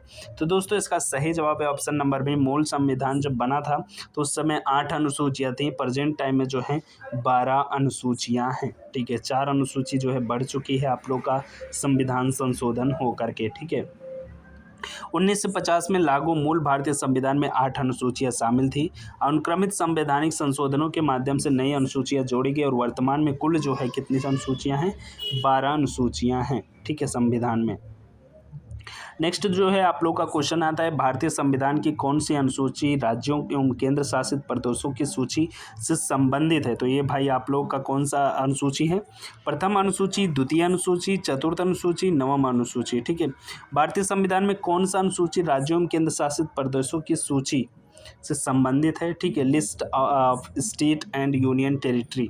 तो इसका जो सही जवाब है ऑप्शन नंबर ए, प्रथम अनुसूची। ठीक है, प्रथम अनुसूची में भारत के राज्यों और केंद्र शासित प्रदेशों के नाम तथा उनके क्षेत्र का जो है उल्लेख किया गया है। राज्यों के पुनर्गठन या नए राज्यों के निर्माण पर इसी अनुसूची में जो है वो संशोधन किया जाता है। ठीक है, नेक्स्ट जो है आप लोगों का क्वेश्चन है, भारतीय संविधान की कौन सी अनुसूची राज्यसभा में सीटों के आवंटन से संबंधित है? यह प्रश्न अनुसूचियों में आधारित एमसीक्यू सेट में जो है वो दिया गया है। भारतीय संविधान की जो कौन सी अनुसूची राज्यसभा में सीटों की आवंटन से संबंधित है? ठीक है, आपके पास 4 ऑप्शन है, द्वितीय अनुसूची, चतुर्थ अनुसूची, पंचम एंड अष्टम। ठीक है, तो आपका सही जवाब है चतुर्थ अनुसूची, ऑप्शन नंबर बी। चतुर्थ यानी फोर्थ अनुसूची में क्या है, भारतीय संविधान में कौन सी अनुसूची राज्यसभा में सीटों के आवंटन से संबंधित है? ठीक है, ये तो हमने आप लोगों को ऊपर भी ये क्वेश्चन बताया है। ठीक है, चतुर्थ अनुसूची राज्यसभा में राज्यों और केंद्र शासित प्रदेशों के लिए सीटों की संख्या निर्धारित करती है। यह अनुसूची संघीय ढांचे के अनुरूप उच्च सदन में प्रतिनिधित्व का संतुलन जो है सुनिश्चित करने का साधन है। ठीक है, नेक्स्ट जो है आप लोग का आता है पंचम अनुसूची यानी अनुसूची नंबर 5, शेड्यूल 5, भारतीय संविधान में किस विषय से संबंधित है? ठीक है, आपके पास 4 ऑप्शन है, आधिकारिक भाषाएं, राज्यसभा में सीटों की आवंटन, अनुसूचित क्षेत्रों, अनुसूचित जनजातियों का प्रशासन एंड ऑप्शन नंबर डी, पंचायतों के विषय। ठीक है, तो इसका सही जवाब है ऑप्शन नंबर सी, अनुसूचित क्षेत्रों, अनुसूचित जनजातियों का जो है प्रशासन। अनुसूचित क्षेत्रों, अनुसूचित जनजातियों का जो है प्रशासन जो है आप लोग का शेड्यूल 5 में इसके बारे में जो है वो बताया गया है। ठीक है, यहाँ पर देखिए, पंचम अनुसूची अनुसूचित क्षेत्रों और वहाँ निवासरत अनुसूचित जनजातियों के प्रशासन और नियंत्रण से संबंधित विशेष प्रावधानों को समाहित करती है। इन प्रावधानों का उद्देश्य आदिवासी क्षेत्रों के संरक्षण, स्वशासन और सामाजिक आर्थिक विकास को बढ़ावा देना है। ठीक है, नेक्स्ट जो है आप लोगों का क्वेश्चन आता है, भारतीय संविधान की अष्टम अनुसूची किससे संबंधित है? यानी 8वीं अनुसूची जो है वो किससे संबंधित है? तो आपके पास 4 ऑप्शन है, राष्ट्रपति व राज्यपाल के वेतन से संबंधित, ऑप्शन नंबर बी है अनुसूचित क्षेत्रों के प्रशासन, ऑप्शन नंबर सी है राज्यसभा में सीटों का आवंटन एंड ऑप्शन नंबर डी है भारत की मान्यता प्राप्त भाषाएं से संबंधित है। तो इसका सही जवाब है ऑप्शन नंबर डी, भारत की मान्यता प्राप्त भाषाओं से संबंधित जो है 8वीं अनुसूची दी गई है।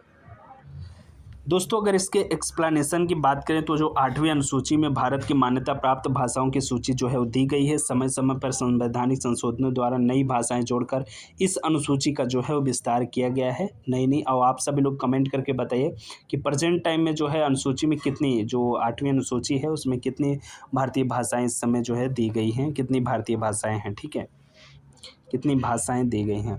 भारतीय संविधान की 7वीं अनुसूची किस विषय से संबंधित है? भाई 7वीं अनुसूची किससे संबंधित है? पहली बात तो आप सभी लोग जो भी 12 अनुसूचियां दी गई हैं ना, उन 12 को याद कर लीजिए, मोस्ट इंपॉर्टेंट है, ठीक है।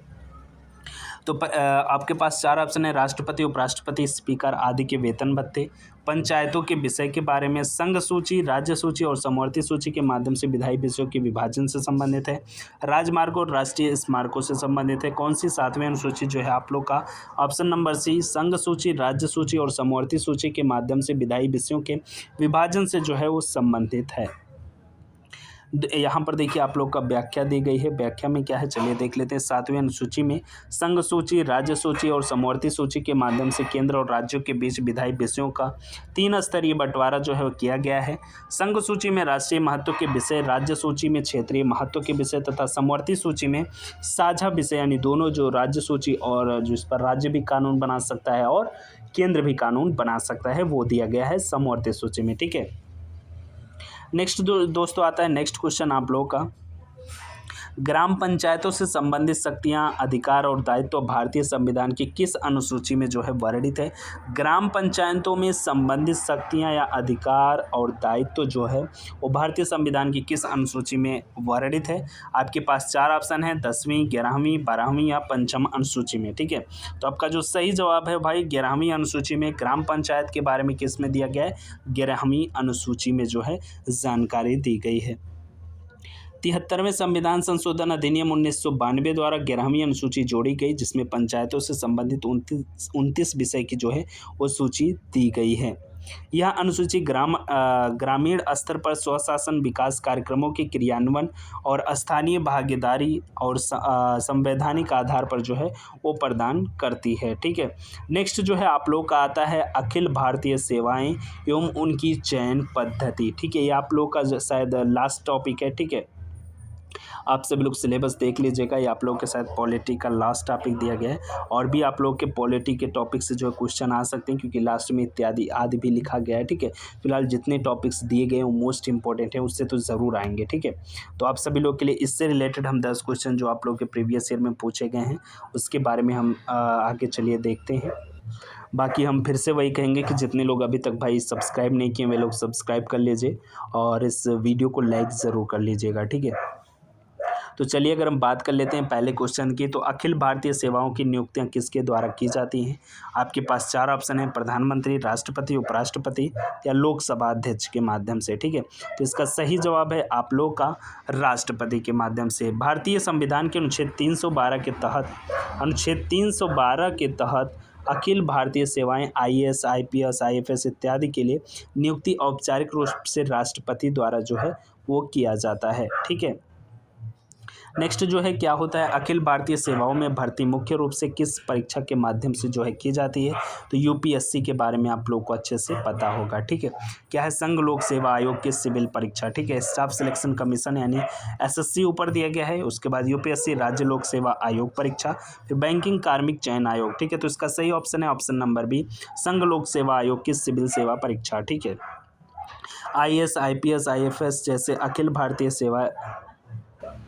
दोस्तों थोड़ा माइक यार डिस्चार्ज हो गया, देखिए थोड़ा मैनेज कीजिएगा, और थोड़ा सा बचा हुआ है तो चलिए बिना माइक के ही हम आप लोगों को बता दे रहे हैं।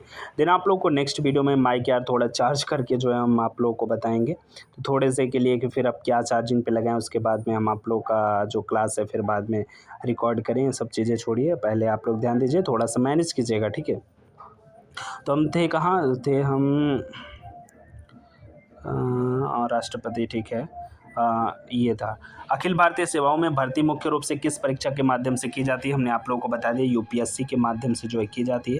और ये अखिल भारतीय सेवाएं ऐसा है भाई कि जो मतलब सिलेक्शन कौन कराता है? केंद्र सरकार, लेकिन जो अपनी योगदान है UPSC वाले वो देते हैं अपनी योगदान जो है राज्य में, ठीक है।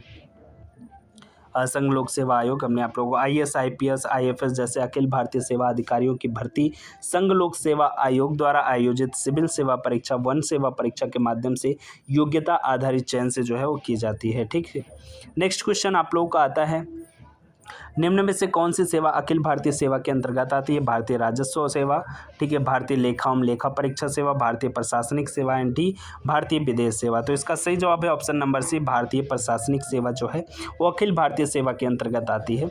अखिल भारतीय सेवाओं में 3 प्रमुख सेवाएं, भारतीय प्रशासनिक सेवा यानी IAS, और उसके बाद में भारतीय पुलिस सेवा यानी IPS, और भारतीय वन सेवा IFS। बाकी सेवाएं केंद्रीय सिविल सेवाएं मानी जाती हैं। नेक्स्ट जो है आप लोगों का क्वेश्चन आता है, नेक्स्ट है, अखिल भारतीय सेवाओं का प्रावधान भारतीय संविधान के किस अनुच्छेद में किया गया है? अभी हमने आप लोगों को इसके बारे में ऊपर बताया, अनुच्छेद 312 में जो है, यानी ऑप्शन नंबर आप लोगों का सी है। ऑप्शन नंबर ए दिया गया है 309, 310, 312, 315, तो इसका सही जवाब है 312 में। अखिल भारतीय सेवाओं का सृजन एवं विनियमन का प्रावधान अनुच्छेद 312 में है, जिसके तहत संसद नई अखिल भारतीय सेवा बना सकती है या वर्तमान सेवाओं में संशोधन जो है वो कर सकता है। ठीक है, नेक्स्ट जो है आप लोग का क्वेश्चन है, अखिल भारतीय सेवाओं के अधिकारियों पर सेवा शर्तें व अनुशासनात्मक नियंत्रण किस प्रकार के नियमों द्वारा संचालित होता है? आपके पास 4 ऑप्शन है, केवल राज्य सरकार के नियमों द्वारा, केवल संसद द्वारा बनाए गए राज्य विशेष अधिनियम के द्वारा, ऑप्शन नंबर सी केंद्र सरकार के बनाए गए केंद्रीय विनियम के द्वारा, एंड ऑप्शन नंबर डी केवल सर्वोच्च न्यायालय के निर्देश के द्वारा। तो इसका सही जवाब है ऑप्शन नंबर सी, केंद्र सरकार के बनाए गए केंद्रीय नियम व विनियम के द्वारा। ठीक है, अखिल भारतीय सेवा अधिकारी केंद्र और राज्य दोनों के अधीन कार्य करते हैं, लेकिन उनकी सेवा शर्तें तथा अनुशासन केंद्रीय नियमों और विनियमों द्वारा नियंत्रण होता है, ताकि पूरे देश में प्रशासनिक एकरूपता जो है वो बनी रहे। ठीक है, नेक्स्ट जो है आप लोग का आता है क्वेश्चन भाई, अखिल भारतीय सेवाओं में भर्ती के लिए सिविल सेवा परीक्षा आयोजित करने वाला संवैधानिक निकाय कौन सा है? आपके पास 4 ऑप्शन है, वित्त आयोग, संघ लोक सेवा आयोग, निर्वाचन आयोग, नीति आयोग। तो इसका सही जवाब है ऑप्शन नंबर बी, संघ लोक सेवा आयोग। संघ लोक सेवा आयोग यानी UPSC भारतीय संविधान के अनुच्छेद 315 के तहत स्थापित संवैधानिक निकाय है, जो अखिल भारतीय सेवाओं के केंद्रीय सेवाओं के लिए परीक्षाएं आयोजन करता है और योग्यता आधारित चयन सुनिश्चित जो है वो करता है। ठीक है, नेक्स्ट क्वेश्चन आप लोग का आता है भाई, अखिल भारतीय सेवाओं के संदर्भ में में केंद्र और राज्य दोनों की सेवा करना का आशय क्या है? तो इसका 4 ऑप्शन है, अधिकारी केवल केंद्र सरकार के मंत्रालयों में ही कार्य करेंगे, ऑप्शन नंबर बी अधिकारी केवल राज्य सचिवालय में ही कार्य करेंगे, अधिकारी कैडर राज्य में तैनात रहते हैं पर आवश्यक पड़ने पर केंद्र सरकार का प्रतिनियुक्ति पर भी जा सकते हैं। ठीक है, ऑप्शन नंबर डी अधिकारी किसी भी सरकार के अधीन नहीं है। इसका सही जवाब है ऑप्शन नंबर सी, अधिकारी कैडर राज्य में तैनात रहते हैं पर जो है आवश्यक पड़ने पर केंद्र सरकार में प्रतिनियुक्ति पर भी जा सकते हैं। अखिल भारतीय सेवा अधिकारी जो है अपने कैडर राज्य में जिला व राज्य स्तर पर प्रशासन के संभालते हैं, साथ ही केंद्र सरकार के मंत्रालय विभागों में भी प्रतिनियुक्ति पर जाकर कार्य करते हैं, जिससे राष्ट्रीय स्तर पर प्रशासनिक समन्वय जो है वो मिलता है। नेक्स्ट क्वेश्चन दोस्तों आप लोगों का है, अखिल भारतीय सेवाओं के लिए चयन पद्धति में UPSC द्वारा आयोजित सिविल सेवा परीक्षा के चरणों का सामान्य क्रम क्या है? तो यहाँ पर देखिए, मुख्य परीक्षा, प्रारंभिक परीक्षा, साक्षात्कार, गलत है। ठीक है, नेक्स्ट आप लोगों का है साक्षात्कार, मुख्य परीक्षा, प्रारंभिक परीक्षा, यह भी गलत है। प्रारंभिक परीक्षा, मुख्य परीक्षा, साक्षात्कार, ऑप्शन नंबर सी आप लोगों का सही है। कैसे जो है आप लोगों का चयन होता है आप लोगों को पता है, पहले प्री होता है, फिर मेंस होता है, उसके बाद में इंटरव्यू होता है UPSC में। ठीक है, नेक्स्ट जो है आप लोगों का क्वेश्चन है भाई, अखिल भारतीय सेवाओं में सेवा आवंटन जैसे IAS IPS IFS अंतिम रूप से किस आधार पर किया जाता है? केवल स्नातक में प्राप्त अंकों के आधार पर, केवल राज्य सरकार के सिफारिश के आधार पर, परीक्षा में भाषा पत्र के अंकों के आधार पर, सिविल सेवा परीक्षा की अंतिम मेरिट सूची के आधार पर। तो इसका सही जवाब है ऑप्शन नंबर डी, सिविल सेवा परीक्षा के अंतिम मेरिट सूची के आधार पर। भाई जब मेरिट में नाम रहेगा तभी तो भाई उनका सिलेक्शन होगा। ठीक है, तो अभ्यर्थी की रैंक, पसंद की सूची और उपलब्ध रिक्तियों को मिलाकर UPSC द्वारा तैयार अंतिम मेरिट के आधार पर सेवा और कैडर आवंटित किया जाता है। इससे पारदर्शिता और योग्यता आधारित चयन जो है वो बना रहता है। नेक्स्ट जो है क्या आता है कि अखिल भारतीय सेवाओं की विशेषता क्या है जो उन्हें केवल केंद्रीय या केवल राज्यों से जो है वो अलग करती है। वे केवल निजी क्षेत्र में काम करते हैं, उनका गठन केवल न्यायालय करता है, ठीक है। वे केंद्र और राज्य दोनों के अधीन रहकर पूरे देश की प्रशासनिक एकरूपता बनाए रखते हैं, उन्हें किसी प्रकार की परीक्षा देने की आवश्यकता नहीं है। तो इसका सही जवाब है ऑप्शन नंबर सी, ठीक है। यहाँ पर देखिए ऑप्शन नंबर सी, अखिल भारतीय सेवाओं के मुख्य विशेषता यह है कि उनके अधिकारी पूरे देश में प्रशासनिक ढांचे एक रूप और संगठित रहते हैं, क्योंकि उनकी भर्ती, सेवा शर्तें और प्रशिक्षण केंद्रीय स्तर पर नियंत्रण होते हैं, जबकि तैनाती राज्य व केंद्र दोनों जगह हो सकती है, ठीक है। नेक्स्ट जो है दोस्तों ये आप लोग का ख़त्म हो गया, ठीक है। आप लोग की जो पॉलिटी थी, यूपीएसआई की जो पॉलिटी थी, उसका हमने पूरी जो दी गई है, पूरी टॉपिक दी गई है आप लोग के सिलेबस में, हम पूरी टॉपिक कवर कर चुके हैं। आप लोग के हर एक टॉपिक से हमने 10-10 क्वेश्चन उठाए जो कि आप लोग के प्रीवियस ईयर में पूछे गए हैं, मोस्ट इंपॉर्टेंट क्वेश्चन से।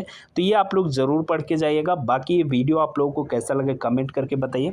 बाकी अगर आप लोग इसका पीडीएफ भाई लेना चाहते हैं तो आप लोग कमेंट करके ज़रूर बोल दीजिएगा पीडीएफ, फिर हम टेलीग्राम चैनल पर इस पीडीएफ को अपलोड कर देंगे, जहाँ से आप सभी लोग डाउनलोड कर सकते हैं।